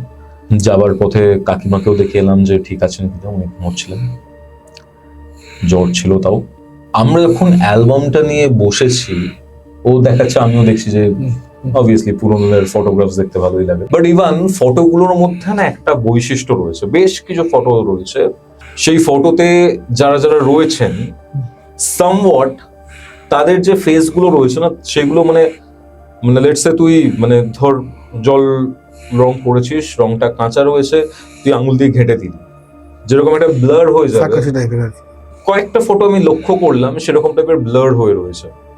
সব থেকে পিকুলিয়ার ব্যাপার, ঐশীর যে 6 বছরের জন্মদিন ছিল, যেদিন ওর বাবা মারা যান, সেই দিন সকালেও ওদের যে ক্যামেরা ছিল, মানে অবভিয়াসলি মেয়েকে কোলে তুলে চুমু খাচ্ছে, ঠিক আছে, এরকম টাইপের একটা ফটো ছিল। সেই দিন ওর বাবার যে প্রত্যেকটা ফটো রয়েছে, প্রত্যেকটা ফটোতে ফেসটা ব্লার। শেষের দিকে এসে দেখতে পাচ্ছি ওর মা প্রেগনেন্সি অবস্থায় যে ফটোগুলো তুলেছিলেন, সেইগুলো তোর মায়ের ফেস ব্লার। মানে প্রত্যেকের মৃত্যুর আগে তোর মনে হতে পারে এটা একটা ইন্ডিকেশন, যেখানে প্রত্যেকে যারা যারা মারা যেতে চলেছেন বা মারা গেছেন, তাদের প্রত্যেককে এটা ইন্ডিকেশন দেওয়া হয়েছে এই ফটোগ্রাফিক লেন্স গুলোর মাধ্যমে, যে এদের সাথে কিছু না কিছু হতে পারে। বাট সেটা ডেফিনেটলি ওরা তখন বুঝতে পারবে না। এখন আমি পয়েন্ট কানেক্ট করছি, এখন আমি ডটস কানেক্ট করছি, যেখানে আমি দেখতে পাচ্ছি প্রত্যেকে যখন মারা গেছেন তাদের প্রত্যেকটা ফটো ব্লার এসেছে। কেন? সেটাই প্রশ্ন, কেন ছবি ব্লার কেন ছিল, এটা একটা প্রশ্ন, ঠিক আছে, যেটার অ্যান্সার আমি পাইনি। রিয়েল যে কেসগুলো হয় বা যেগুলো ঘটে না, অনেক কিছু আনঅ্যান্সার থাকে। নর্মালি যখন তুই ঘটনা বলছিস বা কিছু, মানে লেটস সে তুই অডিও স্টোরি শুনছিস, প্রত্যেকটা জিনিসই একটা না একটা কনক্লুশনে পৌঁছয় এন্ড একটা তুই ক্ল্যারিটি পাস যে এই হয়েছে। বাট রিয়েল এক্সপিরিয়েন্স গুলোতে এরকম ব্যাপার স্যাপারগুলো খুব একটা, মানে হ্যাঁ, হতেই পারে এটা। হাউ ডু ইউ নো যে কেন হয়েছে বা কি হয়েছে? আমার যেটা মনে হয় যে এদেরকে কেউ একটা ইন্ডিকেশন দিচ্ছিল, যে বা ইন্ডিকেশন বা থ্রেট দিচ্ছিল যে ইউ আর দ্য নেক্সট, এরকম টাইপের ব্যাপার স্যাপার ঘটছে। এবার দেখ, এত কিছুর পরে আমরা ঘুমোতে চলে যাই, অবভিয়াসলি তোর ওরকম টাইপের জায়গাতে ঘুম আসবে না। বাট 4টে 4:30 বেজে গেছে, টায়ার্ড ছিলাম। এবার যেহেতু এখানে আসবো, আগের রাতগুলো জাগা, পুরো কাজ কমপ্লিট করে তারপরে এসছি, ঘুমিয়ে গেছি। সকাল হয়েছে, সকাল হওয়ার পরে মোটামুটি কাকিমা কিছুটা বেটার, ঈশিতার ওই প্রবলেমের জায়গাগুলো নেই। আমি যে বেরিয়ে আসবো, ওরা আমাকে ছাড়তে চাইছে না। মানে ভেবেছিলাম যে সকালবেলা তো চলে আসবো, ছাড়তে চাইছে না। বলছে এরকম এরকম ব্যাপার হয়েছে, কি করা যায়? আমি বলছি আপনারা কখনো এই ব্যাপারগুলো দেখেছেন, ফিল করেছেন? কখনো আপনারা মানে কোনো কারোর কাছে যাননি বা কাউকে বলেননি? কারোর কাছে obviously you need to do something না, এরকম টাইপের সিনারিওতে যখন বাড়িতে বারবার এরকম হচ্ছে। আমার বারবার মনে হচ্ছিল দাদু কিছু লুকোচ্ছে, অনেক কিছু জানে লোকটা কিন্তু কিছু বলছে না।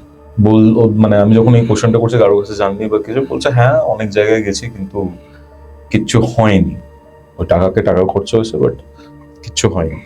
আমি ঐশী দাদুকে বললাম ঠিক আছে, আমি আপনার সাথে একটু আলাদা করে কথা বলতে চাই, যেহেতু ঐশী আমাকে এই ব্যাপারটা দেখতে বললো, ঠিক আছে, এত কিছু হয়েছে কালকের দিনটা মানে শনিবার দিন ছিল, তার উপরে ওকে এইসব অ্যাক্টিভিটি অনেক বেশি থাকে শনি মঙ্গলবারে, স্পেশালি যদি অমাবস্যা হয়। একটা সেপারেট জায়গা থেকে আমি বলছি একটা কথা বলুন তো, এই যে পিসি দিদা, ঐশীর মা বাবা, এরা ছাড়া কি আর কারোর সাথে কিছু হয়েছে বা আপনাদের আগের জেনারেশন আপনারা জানেন বা কিছু? ওই মোমেন্টে ভদ্রলোক বলছেন এই বাড়িতে একজন থাকতেন, চারুলতা নাম ছিল। এই দাদু, তার বাবার জেনারেশনের কথা বলছি, কোনো একটা লতায় পাতায় চারুলতা মানে মানে এই ভদ্রলোকের পিসি, মানে দাদুর পিসি, ঠিক আছে। প্রচন্ড সুন্দর দেখতে ছিল নাকি, ঠিক আছে। সেই সময়কার রেসপেক্টে অনেক সম্বন্ধ এসেছিল, বাট হয় না যে আমি ভালো সম্বন্ধ দেবো, ভালো সম্বন্ধতে বিয়ে দেবো, এই করতে করতে ওই মহিলার নাকি বিয়েই হয়। মহিলা এই বাড়িতেই থাকতেন, উত্তর পূর্ব ঘরটাতে থাকতেন। এদের বাড়িতে একটা ছেলে ছিল, এদের কাজকর্ম করে দিত বা এ করতো। এবার একটা দিন কি হয়, দেখা যায় যে এই বোন, মানে দাদুর বাবার যে বোন, ঠিক আছে, অর্থাৎ এই দাদুর পিসি, and সেই ছেলেটা আপত্তিকর অবস্থায় রয়েছে। এই দাদুর বাবা এই পুরো জিনিসটা দেখতে পায়। সবার আগে ফার্স্টে ওই দাদুর মা দেখতে পেয়েছে, মানে ওই মহিলা চারুলতার বৌদি দেখতে পেয়েছে, চেল্লামিল্লি করেছে, বাবাটাও এসছে, ছেলেটাকে হির হির করে টানতে টানতে নিয়ে গেছে, প্রচন্ড মার মেরেছে, আধমরা করে দিয়েছে, দেন লাথি মেরে বার করে দিয়েছে বাড়ি থেকে। আর মানে এই চারুলতাকেও মানে যথেষ্ট গালি গালাজ, ঠিক আছে, বুঝতেই পারছিস কিরকম টাইপের কথাবার্তা হয়তো বলে থাকতো। এর কিছুদিন পরে এই যে ছেলেটা রয়েছে, যার সাথে এরকম ইলিসিট সম্পর্ক ছিল বা যাই হোক, একে মৃত অবস্থায় পাওয়া যায় ছেলেটাকে। এবার পয়েন্ট হচ্ছে প্রভাবশালী পরিবার, জল ঘোলাও তো দেয়নি, চেপে দিয়েছে। বিয়ে হয়নি, যুবতী একজন মেয়ে, ফিলিংস আসবে, ভালোবাসার টাকা পয়সা দেখেন, তাই না? হাতে শিরা কেটেছে, রক্তে রক্তাক্ত ব্যাপার, ঠিক আছে। ওভাবেই নাকি মরে পড়েছিল। ভদ্রলোক বলছে আমাদের পরিবার পাপ করেছে, আমি জানি সেটা, ঠিক আছে, আমার পরিবার পাপ করেছে, আমি জানি, হয়তো এর ফলও আমাদের ভুগতে হচ্ছে। এই অভিশাপ নিয়ে হয়তো আমরা, আমার ছেলে, আমার বৌমা সবাই মারা গেছে, আমার আরেক ছেলে বেঁচে আছে, আমার বোনও এরকম বয়সে। বেসিক্যালি আমার এই জিনিসটাও খুব মানে মানে খুব একটা সন্তুষ্ট হলাম না, কারণ আমার মনে হয়নি, আমি সেখানে যেরকম অনেক সময় ইনটিউশন কাজ করে, আমার মনে হয় না এই চারুলতার মাধ্যমে কিছু একটা হচ্ছে, ঠিক আছে। There is something else. আমি ভদ্রলোককে বলি, ঠিক আছে, অসুবিধা নেই, আপনি যেটা বললেন, আমি ওই রুমটাতে একবার যাব, দিনের বেলায় ছিল, আমি ওই রুমটাতে যাব 12টা 12:30টার দিকে, ভর দুপুরবেলা। আমি গিয়ে বেশ কিছুক্ষণ থাকবো ওখানে। এবার মজার ব্যাপার হচ্ছে আমি আসন টাসন কিছুই নিয়ে আসিনি, ঠিক আছে, যেগুলোতে দেখিস আমি যেগুলোতে বসি, ঠিক আছে। আমি বললাম একটা আমাকে জাস্ট কুশের আসন এনে দিন, ঠিক আছে। আর দেখ, আসনকে জাগ্রত করতে তো অনেক প্রসিজারের ব্যাপার থাকে, সেগুলো তো পসিবল না, বাট ডাইরেক্ট মেঝেতে বসাটা উচিত না। আমি ওখানে বসেছি, এমনি কেউ যেন না আসার কোনো মানে, আমি বসেছি এরকম টাইপের একটা ব্যাপার হচ্ছে, অবভিয়াসলি একটা কি বলবো ইন্টারেস্টিং জিনিস, মানে কেউ কোনো ভিডিও ফটো কেউ কিচ্ছু করবে না, ঠিক আছে। আমি বসবো এখানে, আমার একা এই ঘরটাতে চাই, দরজা ফরজা সব বন্ধ, জানলা বন্ধ, ঘরটা তাও গরম। আমি বসে না, মানে কিছু মেডিটেশন থাকে, তুইও জানিস, তুই মেডিটেশন করিস, কিছু মেডিটেশন থাকে, সেই মেডিটেশন করে স্টার্ট করি। ফার্স্টের 15-20 মিনিট কিচ্ছু না, জাস্ট অন্ধকার, আর অন্ধকারের মধ্যে একটা বিন্দু, দ্যাটস ইট। তারপর না মানে আমার মানে শির দ্বারাবে একটা ওই হয় না, মানে একটা ঠান্ডা হাওয়া বয়ে গেল, এরকম টাইপের একটা ফিলিং হলো। আমার মনে হচ্ছে কানের আশেপাশে আমি কিছু ফিসফিসানি, যেটাকে হুইসপারিং বলে, সেরকম টাইপের কিছু শুনতে পাচ্ছি। আর আমার চোখের সামনে বেশ কিছু ভিশন আসছে, কিছু দেখতে পাচ্ছি আমি, বেশ অনেকগুলো ব্যাপার আমি দেখেছি ওখানে। কি দেখেছি আমি বলছি এরপরে, বাট ওই জায়গা থেকে যখন উঠে পড়ি আমি বুঝতে পারি যে এর অনেক হিস্ট্রি রয়েছে। চারুলতাও নন, এর পিসি দিদাও নন, ঠিক আছে, এর পেছনে অন্য কেউ রয়েছে, ঠিক আছে, যে এই পুরো জিনিসটা এগিয়ে নিয়ে যাচ্ছে। আমি বেরিয়ে এসে সবার আগে যেটা করি সেটা হচ্ছে এই যে ঐশী রয়েছে, ঐশীর অ্যাস্ট্রোলজিক্যাল বার্থ চার্ট যেটা রয়েছে সেটা একবার দেখতে চাই। কোনো চার্ট ছিল না, আমাকে ডেট অফ বার্থ আর টাইম দিল, আমি চার্টটা বার করলাম। বেশ কিছু ইউনিক কম্বিনেশন ছিল। ওকে, বৃশ্চিক লগ্ন, কর্কট রাশি, রাহু কেতুর এমন কিছু পিকুলিয়ার কম্বিনেশন, অষ্টম ঘরে ঠিক আছে, অর্থাৎ মিথুনে ওর বুধ, শুক্র এবং বৃহস্পতি বসে রয়েছে একসাথে। অষ্টম ঘরে। অষ্টম ঘরে দেবগুরু বসে রয়েছেন, অষ্টম ঘরে দৈত্যগুরু বসে রয়েছেন বুধের সাথে। খুব সিগনিফিকেন্ট একটা কম্বিনেশন এটা। ওকে, আর স্পেশালি অষ্টম ঘর হচ্ছে মৃত্যুর ঘর, পুনর্জন্মের ঘর, লাইফে বড় শিফটিং এর ঘর একটা, ঠিক আছে, ট্রানজিশনের ঘর। আমার যেটা বোঝার, আমি বেশ কিছুটা বুঝতে পেরেছি। কি দেখেছিলাম সেটা বলি, পরে এটার সাপেক্ষে বেশ কিছু জিনিস জানতেও পারি। মানে আমার যে ভিশনটা এসেছিল সেই ভিশনটা মানে কি বলবো, মানে কোনো হ্যালুসিনেশন বা কোনো কিছু না, এটার সাথে বাস্তবেরও একটা কানেকশন আমি পেয়েছি। এদের পূর্বপুরুষদের মধ্যে কোনো এক ছোট ভাই, ঠিক আছে, আমি এটা বলছি তোর 48-এর দিকে, 1948-49, ঠিক আছে, এরকম সময় কথা বলছি। তখন মধ্যবিত্ত পরিবার, মানে এতটা উচ্চবিত্ত জায়গাতে যাননি।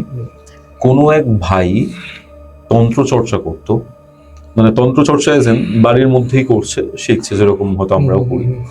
ও না মানে কাউকে একটা ডেকে ফেলেছিল, যাকে ডাকাটা ওখানে উচিত হয়নি, এবং উত্তর পূর্ব ঘরে বসে করতে, কারণ ঠাকুর ঘর ছিল। অ্যান্ড এমন কাউকেই একটা ডেকে এনেছে যার সাথে সেম বাস্তুতে, সেম জায়গাতে হয়তো ভগবান বসবাস করতে পারেন না বা করেন না, এমন কিছু গরিত অপরাধ করেছিল যার জন্য হয়তো ঈশ্বর এই এতে নেই। অ্যান্ড জেনারেশনাল প্যাটার্নে ওরা এই জিনিসটা নিয়ে ভুগছে। বেশ কিছু মেয়েকে এক্সপ্লয়েটও করেছিল ওই ভদ্রলোক নিজের সাধনার জন্য। ভৈরবী সাধনা একটা, মানে কি বলবো, মানে খুব উচ্চ মার্গের একটা ব্যাপার। মানে লোকজন কলুষিত করছে এই পুরো ব্যাপারটাকে নিয়ে, ঠিক আছে, তান্ত্রিক সেক্স যে ব্যাপারটা, মানে এটা খুবই উচ্চ মার্গের একটা ব্যাপার। এটা ওই মানে টিপিক্যাল সেক্স বা সেক্সুয়াল এক্সপ্লয়টেশনের জন্য হয়তো অনেকে এই জিনিসটা করে থাকেন, বাট ব্যাপারটা তো সেটা না। এটার খুব গভীর একটা অর্থ রয়েছে, অর্ধ জ্ঞান।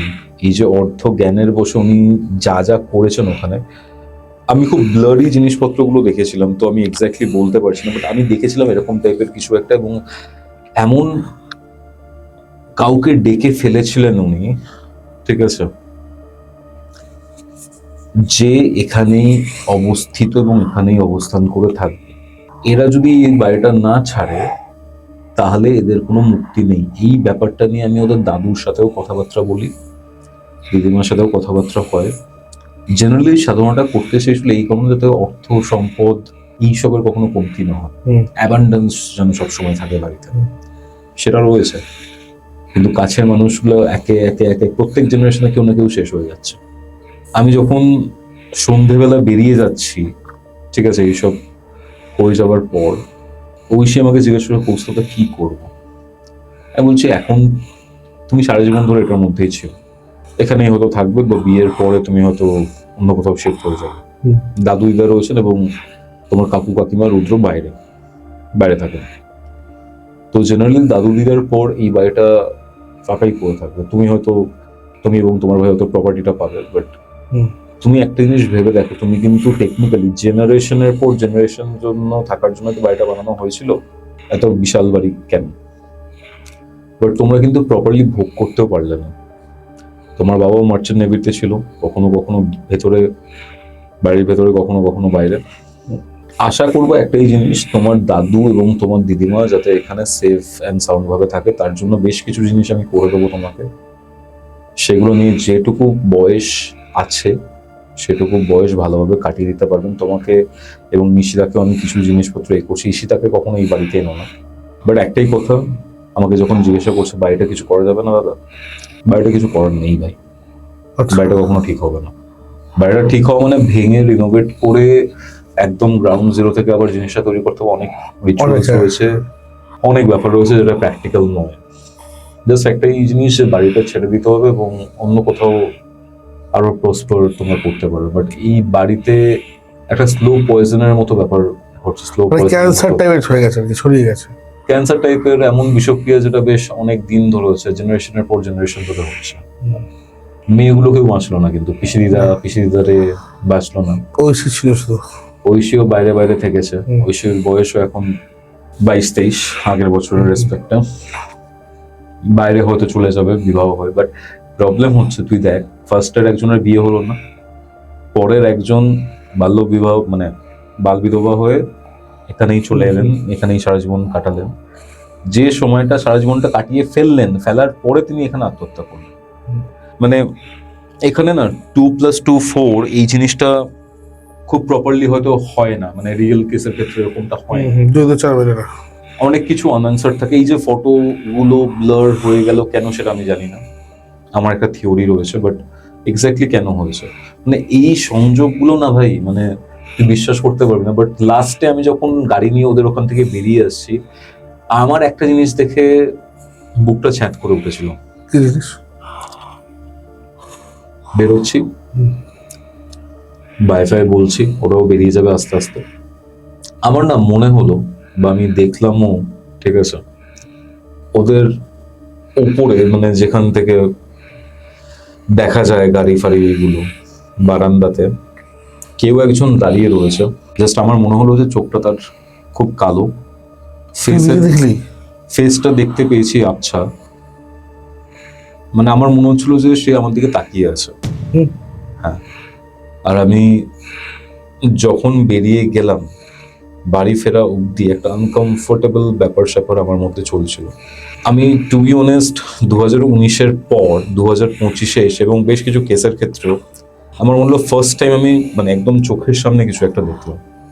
যদিও সেটা খুব ব্লারি ভিশন, যদিও একদম সামনাসামনি নয়, যদিও খুব একটা ভয় পাইনি, বাট স্টিল খুব আনকমফোর্টেবল ছিল এই এক্সপিরিয়েন্সটা। কোনো স্টার্টিং পয়েন্ট, কোনো এন্ডিং পয়েন্ট এই ঘটনাটা নেই হয়তো, ঠিক আছে। আমার বাড়িতে ওনাকে বাড়িতে রেখেছে, ওরা ভেঙে দিয়েছে।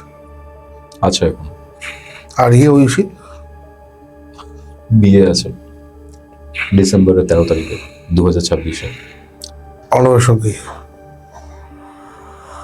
আর ওই বাড়িটা কি হবে? পড়ে থাকবে হয়তো। ওরা যায় না ওই বাড়িতে? দেখ, মেনলি বলাটা উচিত হবে কিনা জানি না, বাট আমি এখানে বলে রাখি নামগুলো সবই চেঞ্জ করে বলেছি আমি, ঠিক আছে। এই যে ঐশী এবং অর্ণব নিউ টাউনে একটা ফ্ল্যাটে থাকে, দিদিন করে, ঠিক আছে, ওখান থেকে এই কাজ আর নল। অর্ণবের যে ব্যাপারটা, অর্ণবের যে ব্যাপারটা, ও ব্যাঙ্গালোরের একটা এমএনসিতে চাকরি করে ওয়ার্ক ফ্রম হোম চলছিল বা চলছে এখনো, আমি জাস্ট লাস্ট খবর পেয়েছি। অ্যান্ড ঐশী যেটা করছে, ও MBA পারসিউ করছে এখন। আচ্ছা, বাস্তুতে এই যে পিসি দিদা সুইসাইড করলো, বাস্তুতে সুইসাইড করারও তো একটা বাস্তু দোষ পায়। দেখ, বাস্তুতে দোষ বলতে পারি না, বাস্তুতে এলিমেন্টাল জায়গাতে যখন প্রবলেম থাকে, নর্থ ইস্টে ধর বাথরুম, সাউথ ইস্টে বাথরুম, এই জায়গাগুলোকে টেকনিক্যালি আমরা বাস্তু দোষ বলি, ঠিক আছে। তুই যেটার কথা বলছিস সেটা হচ্ছে বাস্তুতে প্রভাব।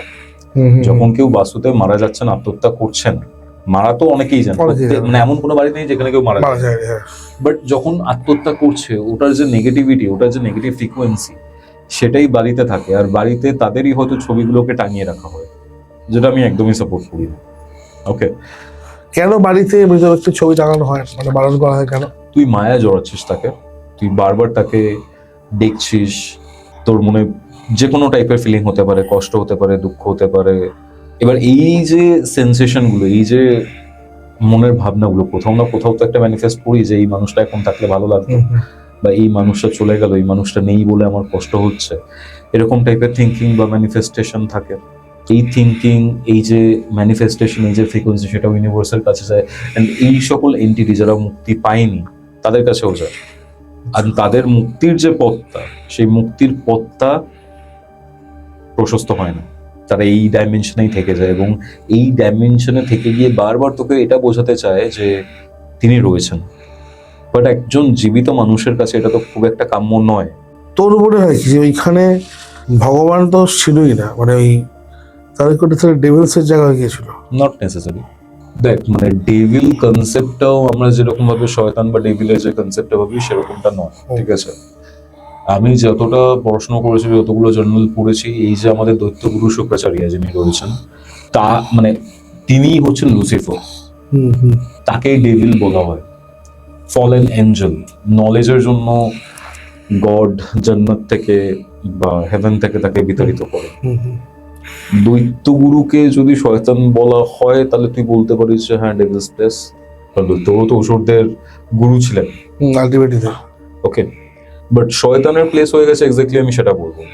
অনেক স্পিরিটস রয়েছে, অনেক ভেঞ্জফুল জিনিসপত্র। আর আমার আর একটা জিনিস মনে হয়েছে মানে ওই বাড়িটাতে, আমি যেটা হয়তো বললাম না তোকে, আমার মনে হচ্ছে ওই বাড়িতে যারা মারা গেছেন তারা কেউ মুক্তি পাননি। দেখো এই বাস্তু নিয়ে যখন একটা ঘটনা এত সুন্দর শুনলাম, লিটারেলি মানে ঘটনাটা আমাকে অনেক কিছু দিক থেকে ভাবাচ্ছিল। দেখ, এক হয় যে বাস্তুতে যখন কেউ কোনো চালান করে, হলো যে কারোর সাথে কারোর শত্রুতা রইলো, কেউ বাস্তুতে খারাপ করার জন্য প্রেস চালান করলো বা পিসার চালান করলো, কেউ যখন চালান করে, তুই বলছিস যে তান্ত্রিক সে কোনো একটা এন্টিটি ডেকে ফেলেছিল এমনভাবেই যেটা ওখানে রয়ে গিয়েছিল, ফেরাতে পারেন। চালান করা জিনিস তো কাটানো যায়। যখন কেউ চালান করে কোনো কিছু, সেটা একজন তান্ত্রিক চালান করলো, অপরজন সেটা কাটাতে পারে। তাহলে এক্ষেত্রে এই এই এন্টিটিটাকে ফেরানো গেল না কেন? কোনো কিছুর বিনিময়ে অন্তত ইউ নিড টু ডিটেক্ট যে ফার্স্টে যে কোন এন্টিটিকে ডেকেছে। এন্টিটিটা ধরে নে প্রায় 80 বছরের কাছাকাছি, 78 থেকে 80 বছরের কাছাকাছি এই জায়গাতে রয়েছে। এই ক্ষেত্রে তার যে পাওয়ারটা সেটা প্রচন্ড স্ট্রং। এর কারণে এখানে বহু মৃত্যু ঘটেছে। লেটস সে তুই একটা কাগজ রয়েছে, সেই কাগজটাকে পুড়িয়ে দিলি, কাগজটা ছাই হয়ে গেল, সেই ছাইটাকে কি তুই কাগজে পরিণত করতে পারবি? না, সেটা হবে না। বা ধর একটা গ্লাস রয়েছে কাঁচের, সেটাকে তুই ফেলে দিলি, ঠিক আছে, তারপরে সেটাকে তুই গ্লু দিয়ে বা সেলোটেপ দিয়ে জুড়লি, দাগগুলো তো থেকে যাবে, রাইট? এই ক্ষেত্রেও ব্যাপারটা সেরকম। মানে তুই যেরকম রিকোয়ার্ড, মানে যেরকম একটা বাস্তু হওয়া উচিত, সেই জায়গাতে কখনোই ফিরে আসবে না। এটা আমি বলছি না যে খুব পাওয়ারফুল কেউ এসে ঠিক করে দিতে পারবে, হবে না, তাহলে হয়তো আমরাই করতে পারতাম, ঠিক আছে। বাট এখানে এতগুলো মৃত্যু ঘটেছে, আর আমার যেটা মনে হয়েছে যে কোনো আত্মাই মুক্তি পায়নি সেখান থেকে। এমন একটা স্ট্রং এন্টিটি রয়েছে এখানে যাকে ফেরানো যায়নি, অ্যান্ড সে প্রত্যেকটা জেনারেশনকে ম্যানিপুলেট করছে। এই পুরো ফ্যামিলির মধ্যে এতগুলো অস্বাভাবিক মৃত্যু, এত কিছু, ঠিক আছে। বাস্তুতেও মারা গেছে, বাস্তুর বাইরেও মারা গেছে। বাস্তুর বাইরে যখন কেউ মারা যাচ্ছে না, তার মানে তোকে এটা কনসিডার করতে হবে এই যে এন্টিটির প্রভাব প্রচন্ড বেশি, কারণ বাস্তুর বাইরেও সে এফেক্ট করছে। আর আরেকটা যেটা ব্যাপার, এরকম টাইপের এন্টিটি কখনো তোকে এই বাস্তুটা বেচে বা ভেঙে নতুন কিছু তুই তৈরি করবি বা অন্য কোথাও চলে যাবি, সেটা তুই বাধা পাবি বারবার। আচ্ছা, ঐশী চলে গেল, ঠিক আছে, বাট ও দাদুদা কিন্তু থেকে গেল, কেউ তো থেকে গেল, আটকে রাখতে পারলো। তো এটাই হচ্ছে ব্যাপার, মানে কখনো আগের জায়গাতে ফিরবে না। ওই যা যদি বাড়ি ভেঙে দেওয়া যায়, তাহলে কি এন্টিটিটা? বাড়ি ভাঙার ক্ষেত্রে অনেক প্রবলেম আসবে। মানে ধর যে ভাঙছে কোনো প্রমোটার বা কোনো কেউ, তার বাজে ইম্প্যাক্ট হবে। অর্ধেক ভাঙা হয়ে গেল, কোনো ল লিটিগেশনের কারণে থেমে যেতে পারে, মেজর কিছু প্রবলেম আসবে। তা সত্ত্বেও তোর যদি উইল পাওয়ার প্রচন্ড হাই থাকে, কোনো কাজ তন্ত্র কোনো কিছুর মাধ্যমে বা তার মানে সাহায্য নিয়ে তুই পুরো ব্যাপারটাকে এগিয়ে নিয়ে যাচ্ছিস, তখন কিছু একটা উপায় হতে পারে। বাট এই উপায়টা ওদের জন্য তো প্র্যাকটিক্যাল নয়। জীবনের শেষার্ধে এসে, ঠিক আছে, যেখানে এত বছর সারা জীবনই প্রায় থেকেছে, সেই জায়গাটা ভেঙে অন্য কোথায় কি বাজাবে? সবসময় দেখ, রেমেডি তো করাই যায়, অনেক কিছুই, সবকিছুই প্রায় করা যায়, কিন্তু প্র্যাকটিক্যাল কিনা সেটা দেখতে হবে। ধর আমি কাউকে কিছু রেমেডি দিচ্ছি, সেই ভদ্রলোকের বা ভদ্র মহিলার সেটা অ্যাফোর্ড করার জায়গাটাই নেই, তাকে আমাকে অন্য রেমেডি দিতে হবে, তাই না? তো এই বাস্তুর ক্ষেত্রে ব্যাপারটা সেরকম। আচ্ছা, বাস্তুতে সবাই একটা, আমি যতজনকে জিজ্ঞাসা করেছি বা যারা এসেছে বা যারা সবার বাস্তু নিয়ে কথা হয়েছে, মানে নর্থ ইস্টে বাথরুম থাকলে তার কোনো প্রতিকার নেই। তুই আমার বাড়িতে গেছিস, তুই দেখেছিস ভাই, আমার 3টে বাথরুম নর্থ ইস্টের, পরপর 3টে তলায়। আমার তো কিছু প্রবলেম হয়নি বাড়িতে এখনো। দেখ, এটা তোর বাড়িতে না, আমি বেশ অনেকগুলো বাড়িতেই দেখেছি যে বাথরুম নর্থ ইস্টে, আমার অনেক ক্লায়েন্টের দেখেছি। একটা পর্যায়ে অবধি আমি যেটা দেখেছি তাদের কোনো প্রবলেম নেই। আর নর্থ ইস্টে ইন জেনারেলি যদি বাথরুম থাকেও, বা আমি আমার ক্ষেত্রে যেটা দেখেছি, ফিনান্সিয়াল জায়গাতে খুব বেশি স্ট্রাগল হয়তো থাকে না, থাকতে পারে, বাট বেশিরভাগ ক্ষেত্রে আমি ফিনান্সিয়াল স্ট্রাগল দেখিনি। শরীর খারাপ, অকাল মৃত্যু, পজিটিভিটির অভাব, আর অনেকের প্রবলেম এই কারণেও হয় না, তাদের চার্ট প্রচন্ড স্ট্রং, কোনো মহাদশা বা অন্তর্দশা এমন পেয়ে গেছে সে, এই সময়টার জন্য সে বেঁচে যাচ্ছে। বাট তুই কখনো মেক শিওর করতে পারিস না এই যে দশাটা কমপ্লিট হয়ে যাচ্ছে তারপরে তোর কোনো প্রবলেম হবে না। তোর প্রবলেম না হলেও তোর বাড়ির অন্য কোনো সদস্যের প্রবলেম হতে পারে। অ্যাজ সাচ আমি আমার বাড়ির ক্ষেত্রে খুব ভালো করে মানুষটি লক্ষ্য করেছি, হেলথ ইস্যু তো বাবা মায়ের আছে, সেটা বয়স হলে বয়সের তো হবে। জন্যই।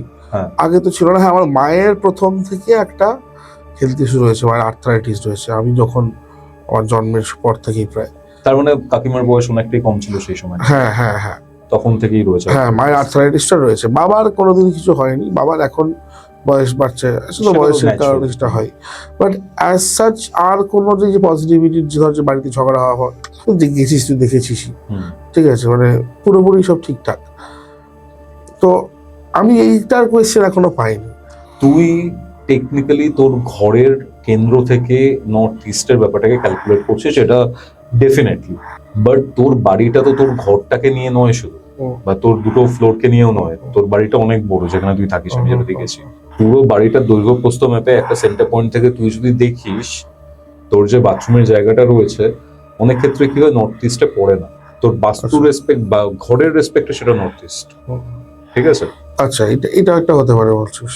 এমন ডিগ্রিতে রয়েছে তোর বাড়িতে নর্থ ইস্টের এই যে বাথরুমটা বা কোমোডের কিছু চেঞ্জেস, তাতেও হয় না ভাই। আমি মোরলেস অনেক ক্ষেত্রেই দেখেছি, যদি ভগবান চান তাহলেই ভাই এই নর্থ ইস্টে বাথরুম থাকা সত্ত্বেও প্রবলেম হয় না।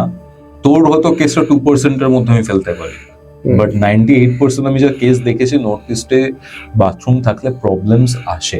হয়তো আমার বাবার কারণে, আমার জানিস আমার বাবার অদ্ভুত হচ্ছে, আমার বাবার হাতে কোনো রেখা নেই, তিনটে মাত্র হ্যাঁ রেখা। বলেছি, দেখেছি। দেখিস, তিনটে মাত্র রেখা, মানে এটা ভাবা যায় না। আমি এত লোকের দেখেছি, কিছু তো রেখা থাকবে, কিছুই রেখা নেই। অথচ দেখ, মানে লোকটার না আছে মাইন্টারিয়াল প্রবলেম, না আছে কোনো কিছু হেলথ প্রবলেম, না আছে কিছু, দিব্যি লাইফটা কাটিয়ে দিল। আমার এইগুলো থেকেও মাঝে মাঝে প্রশ্ন আছে, তাহলে মানে এক্সেপশন কিছু হয় নিশ্চয়ই। ডেফিনেটলি হতে পারে। দেখ, এই যে অ্যাস্ট্রোলজি, বাস্তু, ওভারঅল যে জিনিসটা না, এটা প্যাটার্ন রিকগনিশন ফার্স্ট, আর আরেকটা হচ্ছে স্ট্যাটিস্টিক্স, ঠিক আছে? এত মানুষের এত ধরনের প্রবলেম হয়েছে বলে এটাকে আমি কনসিডার করছি ইট ইজ আ প্রবলেম। অনেকে এক্সেপশন থাকতে পারে, ওর ব্যাপারটা হয়তো এক্সেপশনাল, হয়তো যতটা এফেক্ট পাওয়ার কথা অতটা এফেক্ট পাসনি।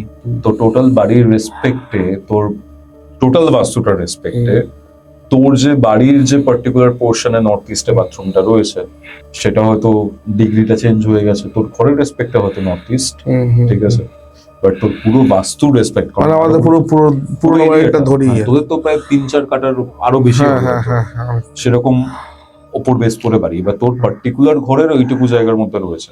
বাট তোর যদি পুরো বাড়িটাকে দেখিস, তার কেন্দ্রস্থল থেকে যদি দেখিস, চেঞ্জেস হওয়ার অনেকটা জায়গা রয়েছে। ওকে, সেই ক্ষেত্রে হয়তো অতটা এফেক্ট পাসনি। এবার এগুলো সবই স্পেকুলেশনস। অ্যাকচুয়াল কারণটা কি, তোর চার্টটা আমি নিজে দেখেছি, ঠিক আছে, তোর কাজও করেছি। এবার অনেক ক্ষেত্রে কি হয়, তোর চার্ট স্ট্রং রয়েছে, ঠিক আছে, আর তুই আমাকে টেকনিক্যালি অনেস্টলি বল, তুই বাড়িতে কতক্ষণ থাকিস? রিসেন্ট 1-1.5 বছর থাকছি না, বাট তার আগে বাড়িতে তো থাকতাম। এবার তুই আমাকে একটা কথা অনেস্টলি বল, এই যে 1-1.5 বছরের মধ্যে যে নেম ফেম বা যাই টাকা কামিয়েছিস, এর আগে কি কামিয়েছিলি? হ্যাঁ, কামিয়েছি ইউটিউবের সময়, তো রাখতে পারিনি। রাখতে পারিস নি, টাকা তো এসছে। আমি তোকে ফার্স্টে কি বললাম, টাকা হয়তো আসে, বাট টাকা তুই জমাতে পারিস না, টাকাটা বেরিয়ে যায়। বাট এখন তোর, আমি তো পার্সোনালি তোকে চিনি, এখন আমি তোর ক্ষেত্রে যা দেখেছি, টাকা আসছেও, রাখতেও পাচ্ছিস, প্রপার জায়গাতে ইনভেস্টও করতে পারছিস। আমি সবসময় সাইড করে দিচ্ছি। আর অনেস্টলি বল, তুই ইউটিউবের সময় যে টাকা কামিয়েছিস অনেক বেশি, ঠিক আছে, এখনো তুই ইউটিউব করছিস, আরো অনেক কিছুর মধ্যে ইনভলভ হয়েছিস, ঠিক আছে, তখন শুধু ইউটিউব করছিস, এখন অনেক কিছু করছিস, সোর্স অফ ইনকাম বেড়েছে, ডাইভার্সিফাই করতে পেরেছিস। আগে যতটাই বা আমার আগে তো টিম হিসেবে কাজ করতাম, এখন ব্যক্তি হিসেবে কাজ করছি, ঠিক আছে। ব্যক্তি হিসেবে কাজ করলে অনেক স্বাধীনতা অনেক বেশি। আমি প্রথমে সবার আগে টিম নিয়ে কাজ করাতে খুব পক্ষপাতী ছিলাম, বাট ব্যক্তি কাজের অনেক স্বাধীনতা বেশি, অনেক স্বাচ্ছন্দ্য বেশি, এবং অনেকটা মানে লিবার্টিও পাওয়া যায় সেখানে। তার থেকে বড় কথা হচ্ছে যে ব্যক্তিগত মানে অ্যাসপেক্টে কাজ করলে যে টিম আমি নিজে বানাবো, সেটা অনেক বেশি আমার প্রতি ডেডিকেটেড থাকবে। কিন্তু যে টিম আগে থেকে হয়ে এসে সেটা সবসময় নাও থাকতে পারে। যদি সেটাই হতো না ইভান, ওই জিনিসটা এখনো সাস্টেন হতো, হ্যাঁ, যদি ওটা হ্যাঁ। তোর জন্য প্রপার হতো বা তোর লং টার্মের। মানে আমি একটা জিনিস খুব অদ্ভুত জিনিস লক্ষ্য করেছি ভাই, আমি জানি না মানে আমি এটা মানে কেন হয় এটা। আমি আজ পর্যন্ত যে যে প্রতিষ্ঠান ছেড়ে বেরিয়ে গেছি সেগুলো সাস্টেন করেনি। আমি একদম ধর আমার ধর প্রথম ব্যান্ড যখন ছিল, একদম তখন সেই সময় নেম ফেমের একদম ব্যান্ড তুঙ্গে ছিল, মানে আমাদের নিয়ে পেপারে লেখালেখি পর্যন্ত হয়েছে। শহরতলির একটা ব্যান্ড এত শো করছে, ইভেন টিভিতে সবাই তখন মানে সবাই আমাদের ব্যান্ডের নাম নিত। রূপম ইসলাম লাইভে এসে আমাদের ব্যান্ডের নাম নিয়েছিল, দেখেছিস সেটা তখন? দেখেছিলি? হ্যাঁ। তো তারপর আমি যখন ব্যান্ড ছেড়ে বেরিয়ে এলাম, সেটা কিন্তু আর সাস্টেন করলো না।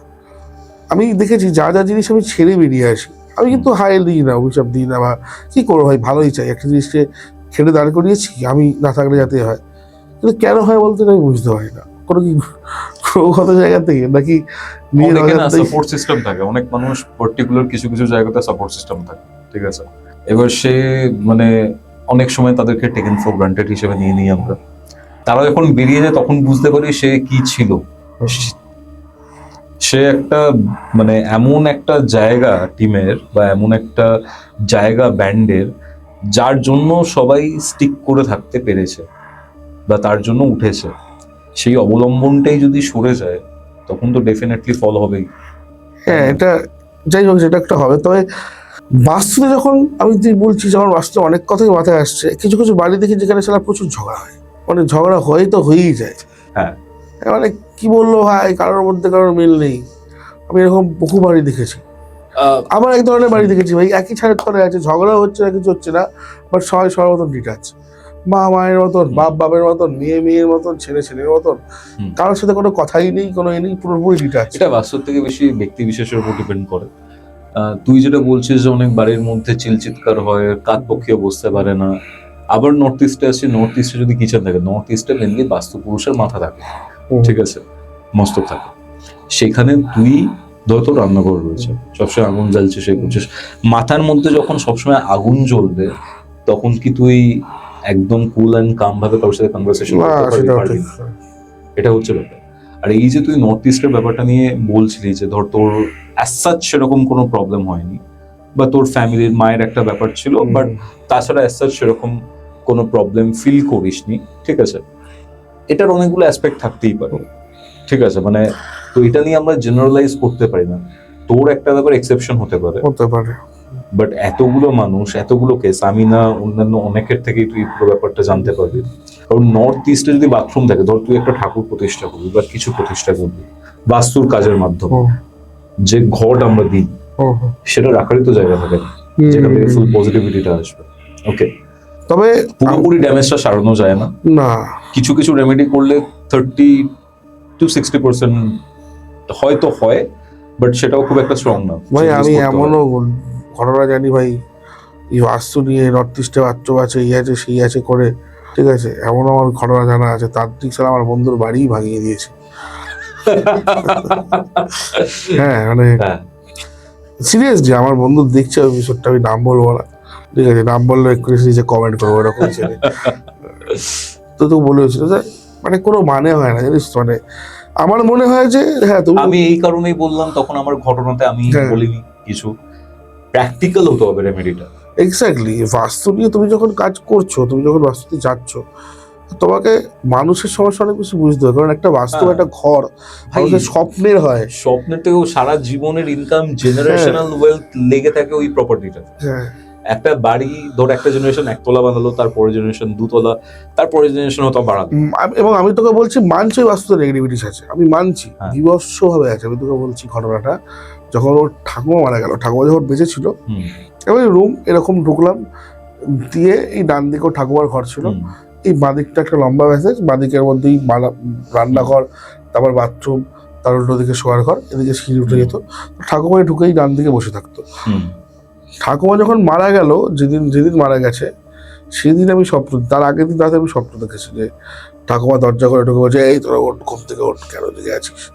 এবং দেখছি ঠাকুমার চোখ জ্বলছে, লাল টকটকে জ্বলছে।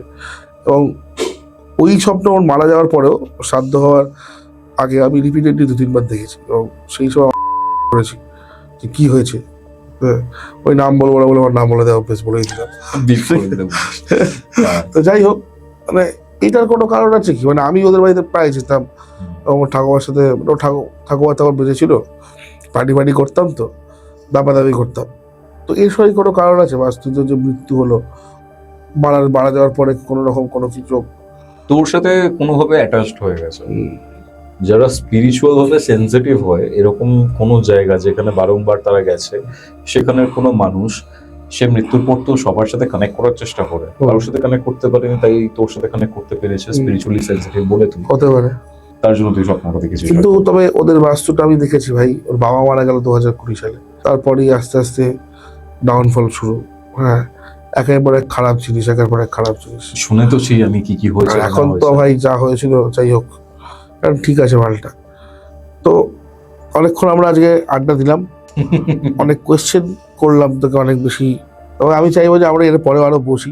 ডেফিনেটলি তোর চ্যানেল আমার চ্যানেল মিলিয়ে তো চলতেই থাকবে।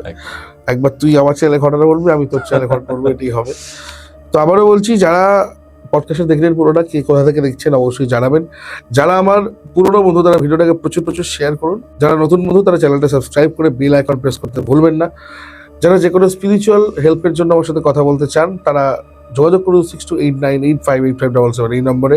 যারা কৌস্তবের সঙ্গে স্পিরিচুয়াল হেল্প নিয়ে কথা বলতে চান, স্ক্রিনে নাম্বার দেওয়া রইলো এবং ডিসক্রিপশনে নাম্বার দেওয়া রইলো, অবশ্যই কল করে কথা বলবেন। এবং বলবো, আসছি নতুন কোনো ভিডিও নিয়ে, নতুন কোনো এপিসোডে দেখা হবে। ততক্ষণ পর্যন্ত সকলে ভালো থাকবেন, সকলকে ভালো রাখবেন। নমস্কার।